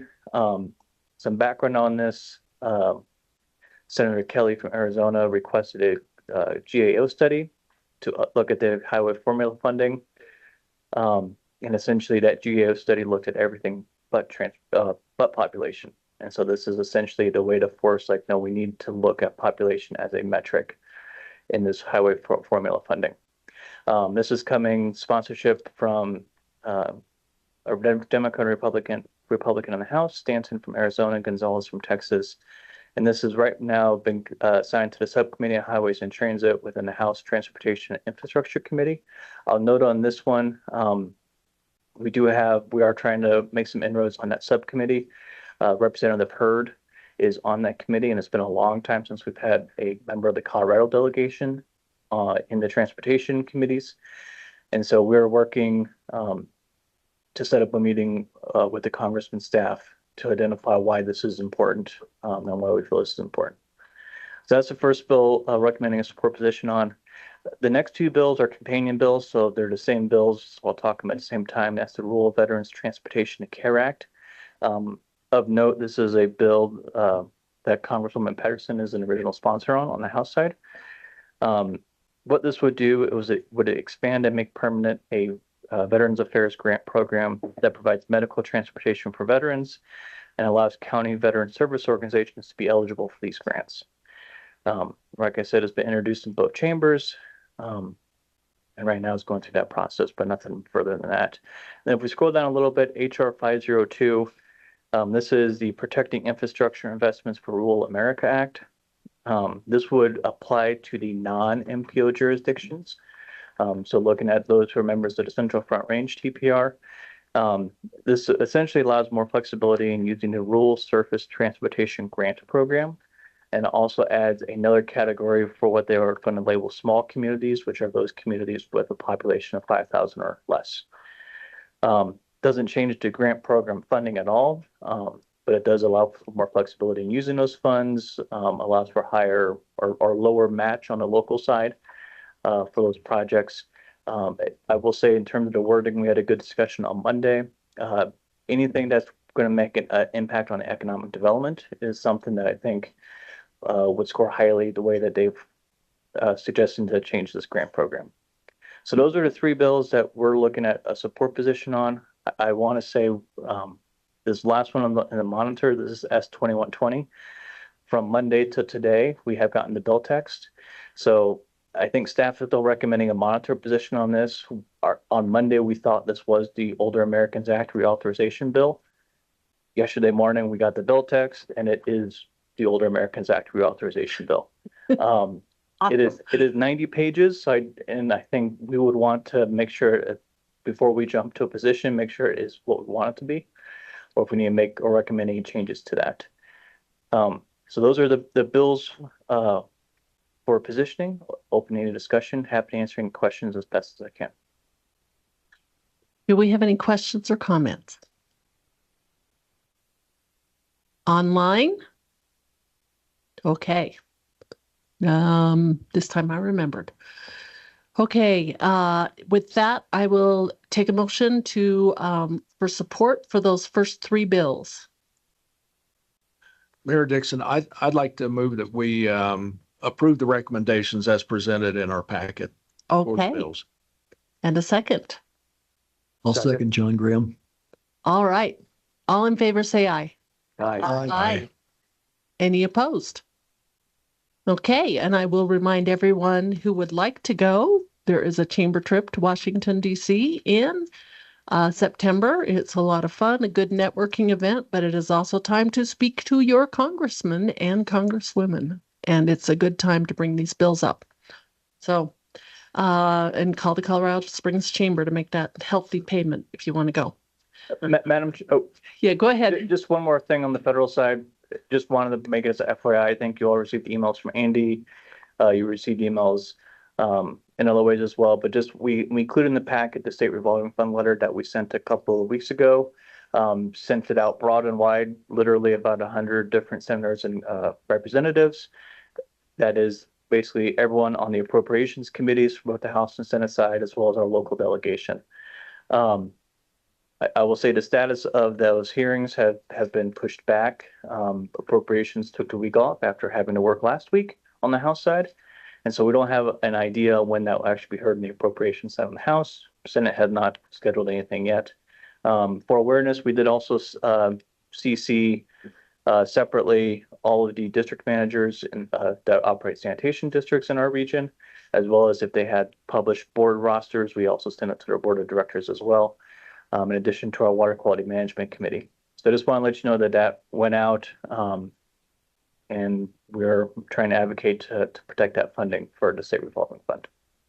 Yes, and this is a really important source of funding to our smaller municipalities to make sure that we can keep our systems up to date. Madam Chair, Yes. it was brought up in the legislative committee meeting that Senator Byrd is at least open to input on budget cuts. And so if there are potential budget cuts, we may want to basically try to get a list of those to Senator Byrd. I'll clarify state. State, yeah. yes. We actually have to worry about federal and state. Pardon me. But everything but transportation. No, education, transportation. Those are the two we need to fund. But yeah, we do need to reach out and contact our state legislature as we can. Okay, so that is that item. So back to our agenda. Our next item is item number 6, our safety action plan. Jason O'Brien, our senior transportation plan.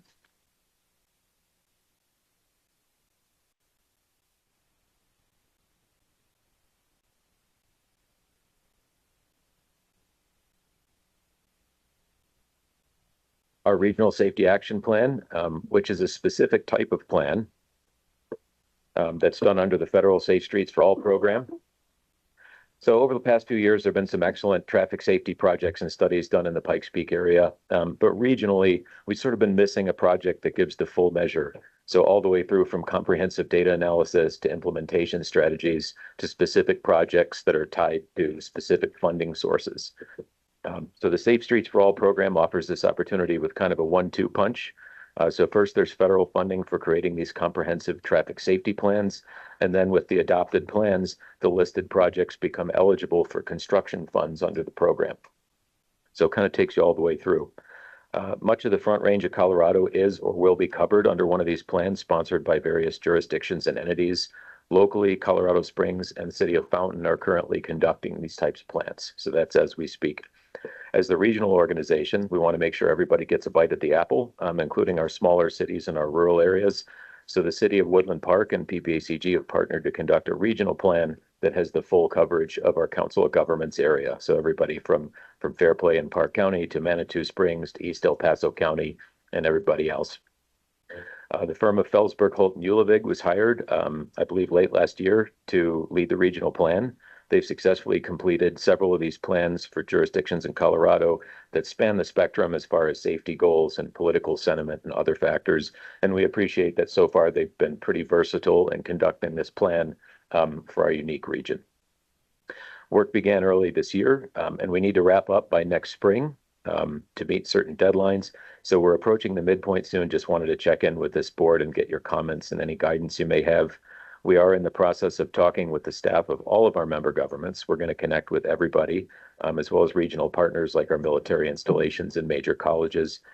We've already heard about several projects from our member governments that they would like to see included in the project list to ensure that they're eligible for funds under this program. Final note, the plan is voluntary and doesn't create any specific financial commitments. It's just to help us get our thoughts together on traffic safety in a data-driven, rigorous process, and to make sure all of our regional projects are eligible for the approximately $1 billion in federal funding under this program 2026 nationally for construction. And with that, I'll turn it over for a short presentation to our FHU consultant team that's leading the project. Thank you. Good morning, everyone. I'm Gaurav Vasisht, and I am the project manager from Feldberg, Holt, and Olubig for this safety action plan. This is a safety action plan that's been funded by the Safe Streets and Roads for All program. And the purpose is to significantly reduce or eliminate fatalities and serious injuries on our roadway network. The guiding principles is what we've talked about in the past about the safe system approach, with the principles of basically saying that human misbehavior and human mistakes is inevitable. We can do what we can, but the infrastructure should be designed so as to make sure that fatalities and serious injuries are either eliminated or severely reduced, basically breaking that curve in the safety data that we see. One of the important pieces of this is originally there were $5 billion that were invested. It ends in fiscal year 2026. So as Jason mentioned, there's anticipated $1 billion in 2026 for implementation and demonstration grants. So those are the two type of grants. The biggest idea behind this is a benefit to the local communities, making all the communities as part of this safety action plan eligible for construction grants in the future, so in 2026. Currently, Colorado Springs and the City of Fountain are also doing their own safety action plans. Colorado Springs is well ahead of both our schedules and Fountain's, but what I wanted to talk about a little bit is how we're doing this project for this Tri-County area. In our analysis, we've divided the region into 3 sub-areas, mountainous, suburban, and in El Paso, more rural counties. So the idea is true to PPACG's vision. This is about cross-jurisdictional analysis and improvements because safety doesn't stop at jurisdictional boundaries. So the idea is to have a holistic look and come up with safety projects that can improve safety regionally, which is why we've been having conversations with all the participating agencies. This is the rough schedule of the project. As Jason mentioned, our goal is to have an adopted plan by end of March 2026 so that we can be, and not just the whatever kind of grants come up. So not just SS4A grants, but any other safety grants like HSIP or whatever. So we'll have, the goal of this project will be to have a prioritized list of safety projects where we consider all agencies do it and apply funding in 2026. So the process itself has 7 requirements per the Department of Transportation. They're listed here. We are in the midst of the safety analysis and stakeholder engagement. The number is number 3 and 4 right now. But one of the aspects of this is, the board of directors' role is formal adoption in 2026 for the project. One of the elements for this is a safety commitment. So the grant does require that agencies that want to apply for implementation grants have a safety commitment in terms of agreeing that with an eventual goal of reduction of killed and severely injured crashes, and having a date associated with that so that there is motivation for this kind of improvement. These are some examples of commitments in Colorado. As you see, there's a wide range from a year for 0 fatalities and seriously injured, or a significant reduction by a certain date. There are some commitments that have separate dates for fatalities as well as and for severely injured crashes. So that is something that we will work towards. And of course, as Jason mentioned earlier, it's not a requirement for agencies to commit to such a date unless they wanted to apply for SS4A implementation grants in 2026. We've been doing our outreach, local and stakeholder engagement. We've had met with the technical advisory committee. We met with Manitou Springs, the Drive Smart Colorado Coalition, City of Victor, Park County, Fairplay, Woodland Park. We have our second TAC and community meeting coming up later this month as well. This goes back to, I'll just go back to one of the slides here. The stakeholder engagement and is an essential piece of this process, making sure that we not only do crash data analysis, but listen to our participating jurisdictions, listen to our communities, listen to the concerns that they have for safety, so that we can create an overall larger picture that provides countermeasures for all these concerns that you might see in the region. One thing I did want to touch upon before, this is my last slide, but we have a social pinpoint active and ready to go. This is something that I would request that we advertise across our various agencies, let the communities know that there is this website where you can go and drop a pin, drop a comment regarding concerns, where you can see there's different types of elements shown here. Of course, when you go to the website, you'll see more. You can drop a pin, add a comment about areas of concern, locations of concern, or general comments, and we will make sure that we take those into consideration as we develop projects. So with the end goal, of course, being a prioritized list of safety improvement projects throughout the region. I think with that, I'd open up to any questions, please. Okay, do we have any questions? Go ahead, Mayor Thompson. Can we get PPACG somewhere around the PPACG logo that's on all these slides? Because I don't think the majority of people know that that's our logo. It's a beautiful mountain, though, in there. It is beautiful, but Woodland Park is right up there. When you look at the next one, you have no idea who it is. Way to go, Woodland Park. Yes. We do need the PPACG name on our logo, so that's the only thing on the slides that we need there. And then when it comes back, if some of us are doing our own plans, do we still vote on the regional plan? Because kind of like voting against yourself, but I mean, but if I could answer that. Yeah. So one part of that is, and I'll go back to the slides here, there's a planning structure oversight. So one of the ideas for the oversight is to make sure that we don't miss out on any ongoing plans. We want to consider, so there's been a lot of good work that's been put into plans, and safety projects have been identified in the past. So one of the requests that we have to all agencies is to share existing plans or existing prioritized projects, so we can take those into consideration and not reinvent the wheel necessarily. So yes, please do share any plans that are in place. We'd be more than happy to have those as part of our policy and process review and our existing plans review.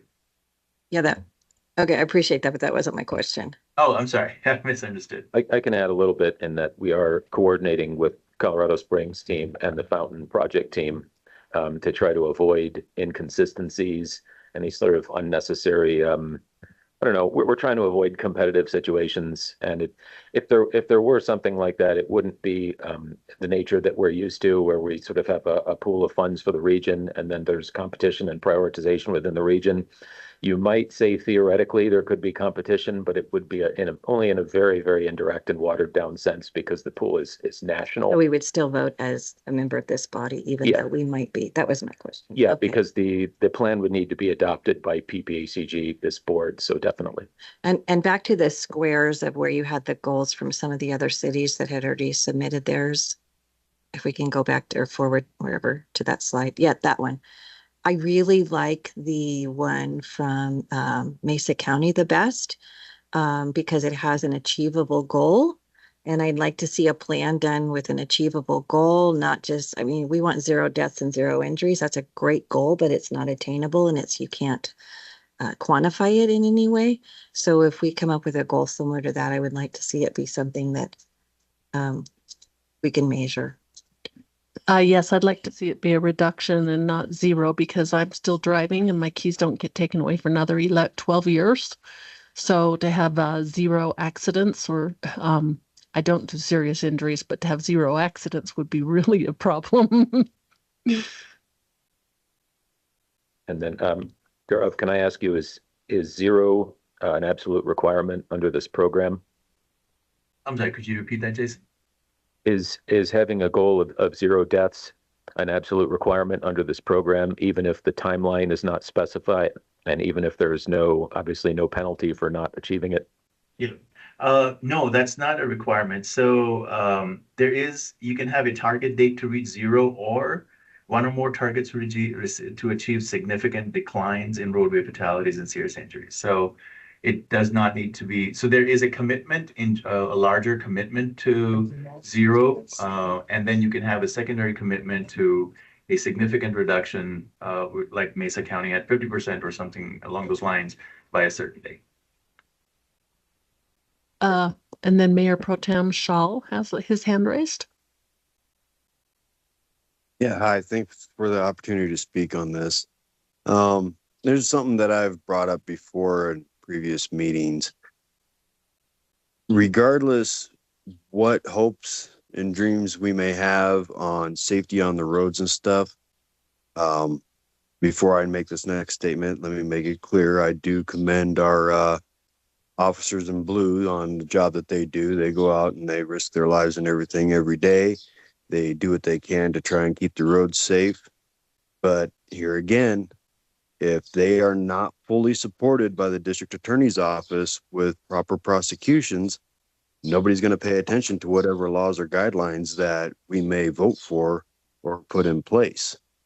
You know, that there's not, aggressive drivers are everywhere. It's ridiculous. I get a little jittery. I got a Class A CDL. I've been carrying a CDL for many, many years. So I do know the ins and outs on how it's supposed to be on the road. And the aggressive drivers on the road have no respect for other drivers. And without the district attorney's office doing stronger prosecutions on that, I don't think anything that we do is going to make a bit of difference on the roadways. So thank you for the time. Commissioner Wysong. I see a theme here that we've talked about. We're not expanding our roads. El Paso County is one of the fastest growing counties and the largest population in the state. How are we going to try to create less deaths or less accidents when we have the same capacity but more people? I see this kind of as a oxymoron. Madam President.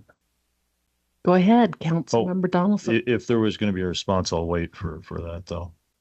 I don't have I don't. Okay. Stopping stupidity just doesn't happen for me. There are some ways you can improve intersections. That doesn't necessarily change capacity, but enforcement's another way.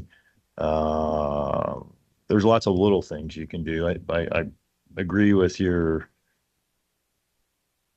concern that with increasing population, you just expect the total number to go up. It'd have to be a ratio of X per 100,000 or whatever.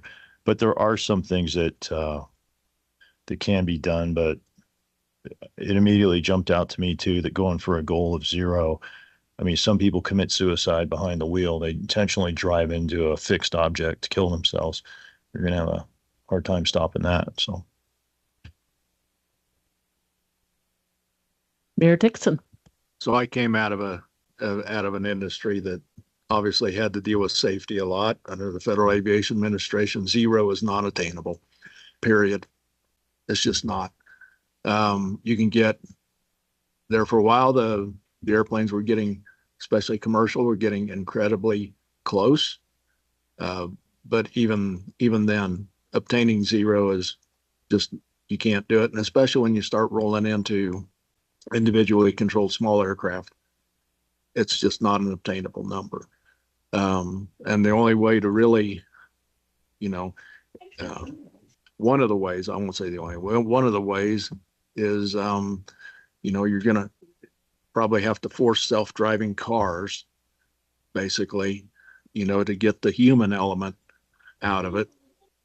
And, you know, if we're going to have to deal with increasing numbers and no increased capacity, you know, now you're at the mercy of the software programmers that do it. But that's probably one of the few ways you're actually going to get a significant reduction if you're going in and basically keeping the same capacity and the, you know, increase in population. Commissioner Applegate. Biggest way, and you know, it's like when they designed this Colorado Springs in the 50s and 60s, they didn't think that there'd be 465,000 people living in that city. We need to not have short-sightedness when we're planning. We need to make our roads bigger and be willing to expand, be willing to understand that traffic flows they're only going to increase over time. They're not going to decrease unless there's some kind of like mass exodus out of this county. So out of all seriousness, I mean, I'm not bragging on you at all. I'm just saying, like, you know, my father battled for years to get expansions done, like Mark Shuffle and down like in the south ends of the county. And everybody kept telling him for years, oh, it doesn't warrant that right now. It doesn't need that right now. And look at the traffic flows. And now there's so much congestion in this town. There's so many problems because everybody's short-sightedness, not looking at, hey, what if there's a few more people living in this city in the next couple of years? I will say, in all fairness to our engineers, though, there are some very creative ways to do intersections now. So I appreciate the thought behind what they do. Any other comments? So this is information item only, but it gives us a target goal, it sounds like, of next year. And we appreciate the consultant for their hard work on it. Yeah, and just to make sure I've addressed the comments, it sounds like what we're hearing generally, and shout out if I'm wrong, that we want to go a different route and not adopt a zero deaths policy, but some other attainable target. And the Mesa County goal was put forward sort of as a model we might follow. So for now, that's what we're hearing, and appreciate all the comments. And usually there's usually a multi-pronged approach to safety. It's like we mentioned, usually it's engineering, enforcement, emergency services, and other things. There's 3 E's or 4 E's, but all valid comments. There's a few different ways to come at it, but really appreciate the input. Thank you. Okay. Thank you for the presentation. All right, now we will go into our wrap up here, which is other reports and minutes. The TAC report, the CAC report, the Mobility Coordinating Committee, the RAC, and the Commission on Aging, as well as air quality and water quality. There would be reports if they are available in your packet. We did hear from Transportation Commissioner Parsons. Thank you.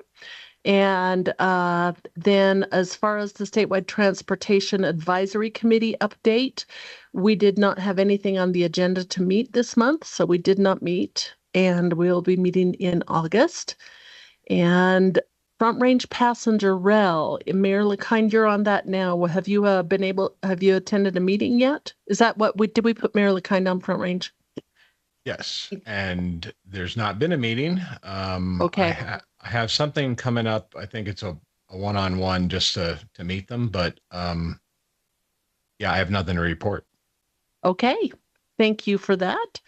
There is a list of committee and commission vacancies in your packet that we need to fill, and then we'll get to Andy and he can talk.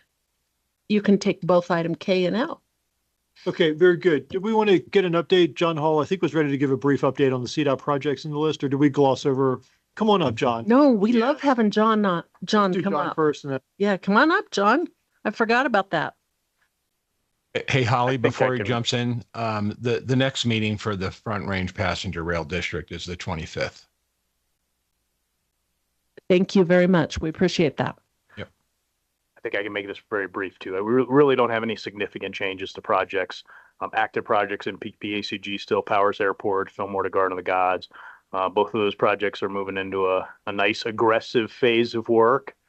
Fillmore to Garden of the Gods, we've got the traffic shift over there, which a prior Region 2 director had breakfast with me the other day and was hazing me about the northbound, the curve. But I believe I commuted every day. I think it's really a helpful thing. I mean, we have that natural congestion in the area anyways, kind of simmer on through that Fillmore, but it's really a great move. And now the contractor's really able to get northbound done in one big switch. And that was a little bit of a tweak to our phasing plan working with the contractor.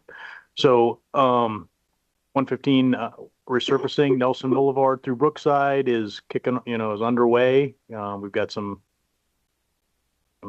I call it about 10 to 15% done so far, but so we're really going to see some of that kickoff here, even more here in July and August. Looking forward to that. And obviously the Woodland Park improvements just north of 24. So we got signing, striping, rumble strips, other things going on in the area, but we've talked enough. I put a little blurb just giving you some information. It's also what I had last time. So if we want to go to the Central Front Range projects too, 9 and 285. Really, that's almost all wrapped up. We're just getting some corrective work done up there. We also have change stations that are finally 100% operational up there in Park County.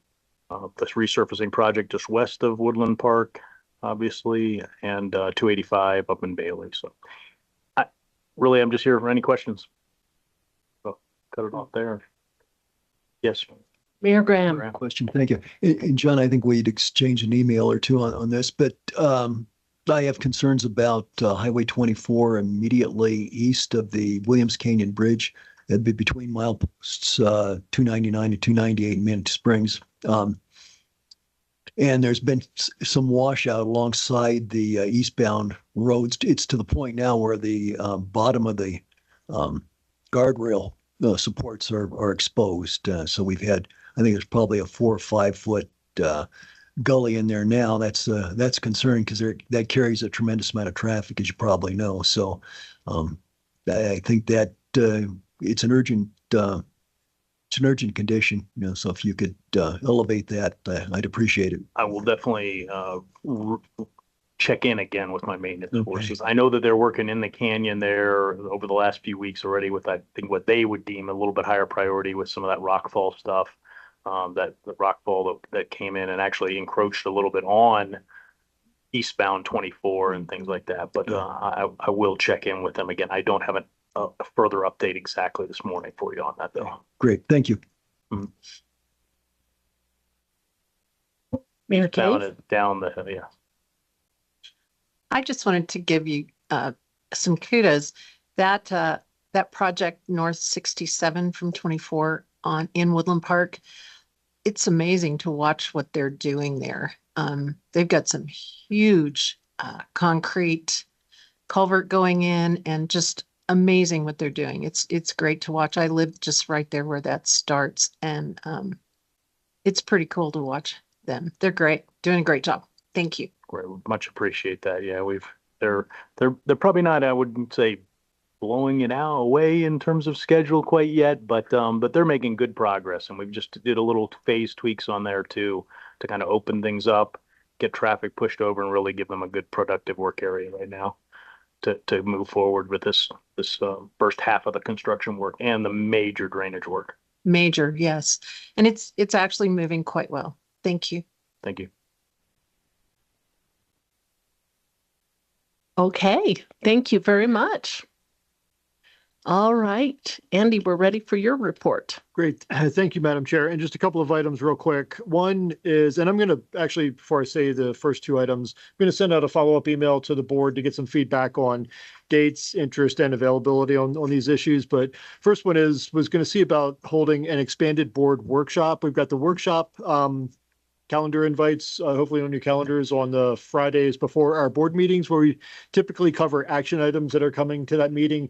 but have interest in maybe having an expanded session, maybe from like 9 till about 11:30 or so, for direction on a number of things like our work plan, our draft work plan for next year in 2026, our draft budget, to the extent we'll be far enough in our budget process, our strategic plan progress, and other updates potentially to the strategic plan. So be on the lookout for that. Just want to see if potentially August the 8th or September the 5th, which is our normal workshop date on those Friday mornings, if either one of those would work. So I'll follow up hopefully later this afternoon and put that out in an email. The second item that I'll include as well kind of came about with a conversation or a request from Commissioner Amy Mitchell in Park County. And we've done this before, but potential interest in holding a PPACG board meeting in Park County again. We've done it in the past. It does have some challenges, some technology challenges that we've had to work through. Another challenge that I do have is we've got a PPRTA board meeting in the afternoon. So I've got to make sure that we've got our members that are on the PPRTA board can be here and be ready for those meetings in the afternoon, and also staff support on those meetings as well. So we do have some logistical challenges to work through. If we were going to do it, I'd want to make sure that there's robust interest by our board members to want to be there as well. I know it presents some challenges schedule-wise, but trying to see what we can do to make this work. Do have a fallback possibility of maybe having a meeting in the Divide Sheriff's Office in Teller County, which has worked out really well in the past. So may put that out there as an option as well. So looking at potentially in conversations, email exchange with Commissioner Mitchell, looking at either August, which would be, I don't have the date in front of me, August 13th, I think it is, or the September board meeting possibly. And if we did it in Divide, we could actually maybe consider October as well. So just put a lot out there, but I'll put this out in an email and see what kind of response and availability we get back. When do the leaves turn? Oh, August or September? Okay, late September. So, no, my interest would be in seeing on Park County if I know Commissioner Applegate and I would need to be able to Zoom into Pikes Peak RTA. And Councilmember Donaldson, are you on RTA now? No. Okay, Mayor, yeah, our two mayors. So is if we could Zoom into RTA, because now that I'm not the chair of RTA, we can do that a little easier. Leave Risley down here in charge. So that would be the key thing. Yeah. Other than that, we'd have a lot I of would fun. just like to say, when we did the Zoom from the Divide Sheriff's thing a few years ago, the sound was horrible. If you were online attending it, you could not hear. So there's going to have to be, if we do that one, there's going to have to be something really, really tremendously done to test that ahead of time. I think they've improved that since then, but if that didn't work and we wanted something in that area, we could certainly do that at our cultural center again, as we've done in the past, but that's entirely up to this board. Well, I'm and just and offering. OEM up there has a system as well. It was that system. They had Oh, it just was the redone it. OEM. I don't even know what it was, but they had just redone whatever it was and it didn't work. Well, I don't mean, know. it Maybe worked. instead of Divide, we There should all go wasn't spend the enough night in Cripple There Creek. wasn't enough microphones in the room to be able to hear anybody. Yeah, we can fit you in Cripple Creek if you want to come. Yeah, we could have a lot of fun in Cripple Creek and go the night before. Yeah, the easy answer on that is everyone just takes their own laptop or whatever and puts on a headset. Yeah. That'll solve it. Or just for fun, Commissioner Mitchell, we could come up, we could all crash at Elsner's place just to drive him nuts. Because we miss him. All right. Very good. That's all I've got. Thank you, Madam Chair. Okay. Is there any other business that needs to come in front of the committee? All right. Madam Chair. Yes. This is just Chair Burnham. Commissioner Mitchell did have something for the member entity announcements just when we get there. Oh, yeah, we should go through member entity announcements. Commissioner Mitchell, let's go first with you. Thank you, Madam Chair. I just wanted to let everybody know that the Park County Board of County Commissioners had to change our meeting date to Wednesdays. Our work sessions start at 1, our regular meeting starts at 3. We can absolutely still host PPACG, and I think our sound system works pretty well in our boardroom. But that is why I am not attending in person anymore, because I cannot make it from PPACG office to Fair Play in 2 hours, and that's if the meeting ends at 11 o'clock without potentially getting a speeding ticket. So I'm going to have to be attending by Zoom and or by Teams. So I'm sorry, but I just wanted to let everyone know why. Thank you. Thank you. Well, we could also get a helicopter, and we have talked about a gondola over the past before.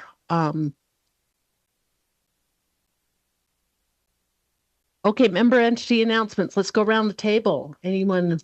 You know, Madam Chair, if I could just have an alibi for Jared. We talked about those congressional bills, I guess. One of them was the Highway Formula Fairness Act. And, you know, my only thought there is it's based on population of the states, which they get that from the census.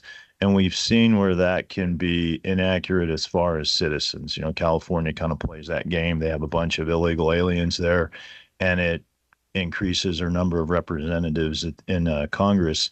So I don't know if I don't know if you know, Jared, if there's anything that Congress does where it's pegged to citizens and not just total population.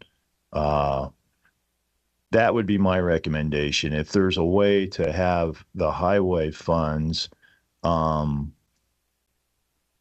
tied to population that excluding illegal aliens, I think that would be even more to the benefit of Colorado.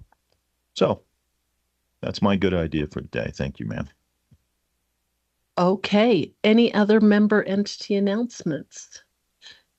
Madam Chair, this announcement is just, I know he's already departed, Jeff, but just wanted to highlight and make known, I'm quite sure a lot of folks already know, the Space Delta and the space community as a collective whole just had a significant loss. One of their generals, Brigadier General Atwood, passed away.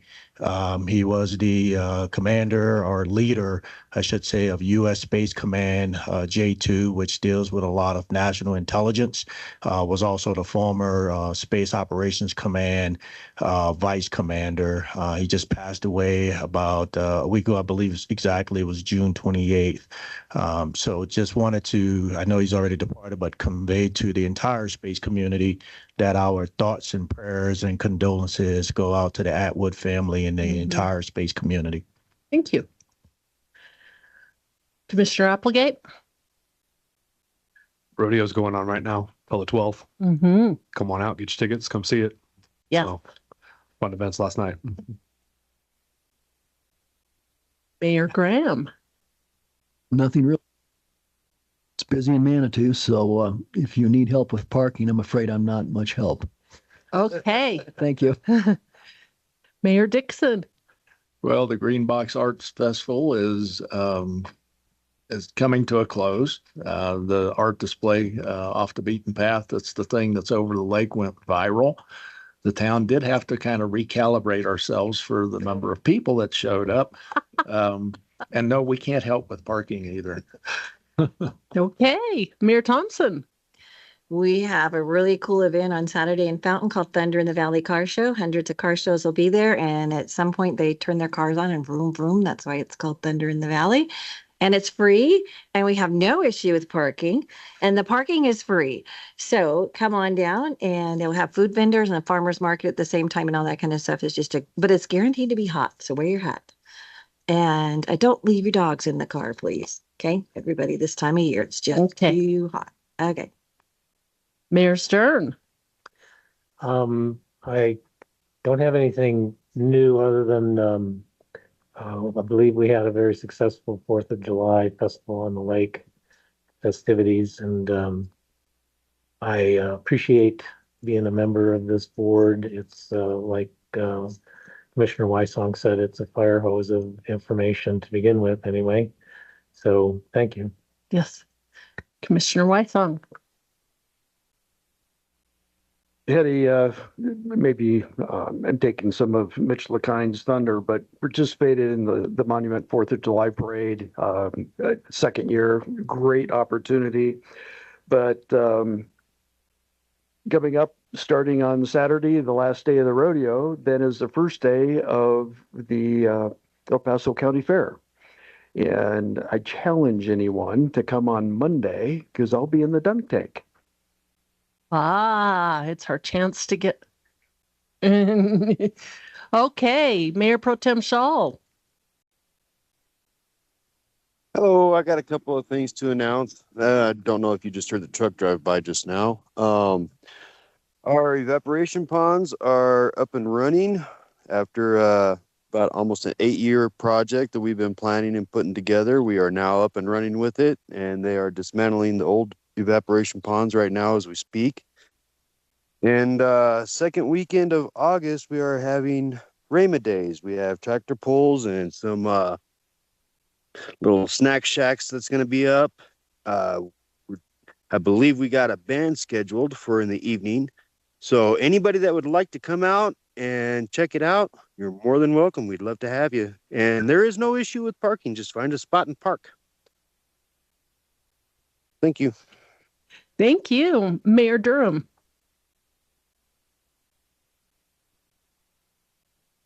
Hi, everybody. We have the Salute to American Veterans Rally returning to Cripple Creek on August 15th and 16th. Friday, we're going to have the red t-shirt giveaway in the morning. There's going to be plenty of vendors, lots of food, lots of music. The Traveling Vietnam Wall will be at the high school, and that will be available to visit 24/7 during the duration of the event. The ride will be happening Saturday morning coming into Cripple Creek, and then the ceremony will be at the park at 11. So it's a fantastic event. We're really excited to have it back. So if you can, please join us August 15th and 16th. Mayor LaKind, did you have anything? Or Commissioner, well, Mayor LaKind first. So the 4th of July, for Mayor Stern's comments and Commissioner Wysong was very successful in the Tri-Lakes. I think we broke some records of the attendees. Contrary to what some people believe, I don't have the power to get them from the back of the line to the front. So we had some people who were in the 80s. Commissioner Wysong. Anyway, we have completed seating our open seat on the council. Former planning commissioner chairperson Chad Smith is now our 7th member of the town council, as appointed a couple weeks ago. And we have concerts in the park tonight, where yours truly will be joining the Ashtones for a few songs. I will not be singing. So if you happen to be in the Monument area and you want to see some live music, we'll be there.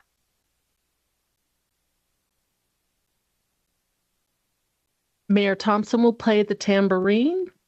Love Ashtones. They're great.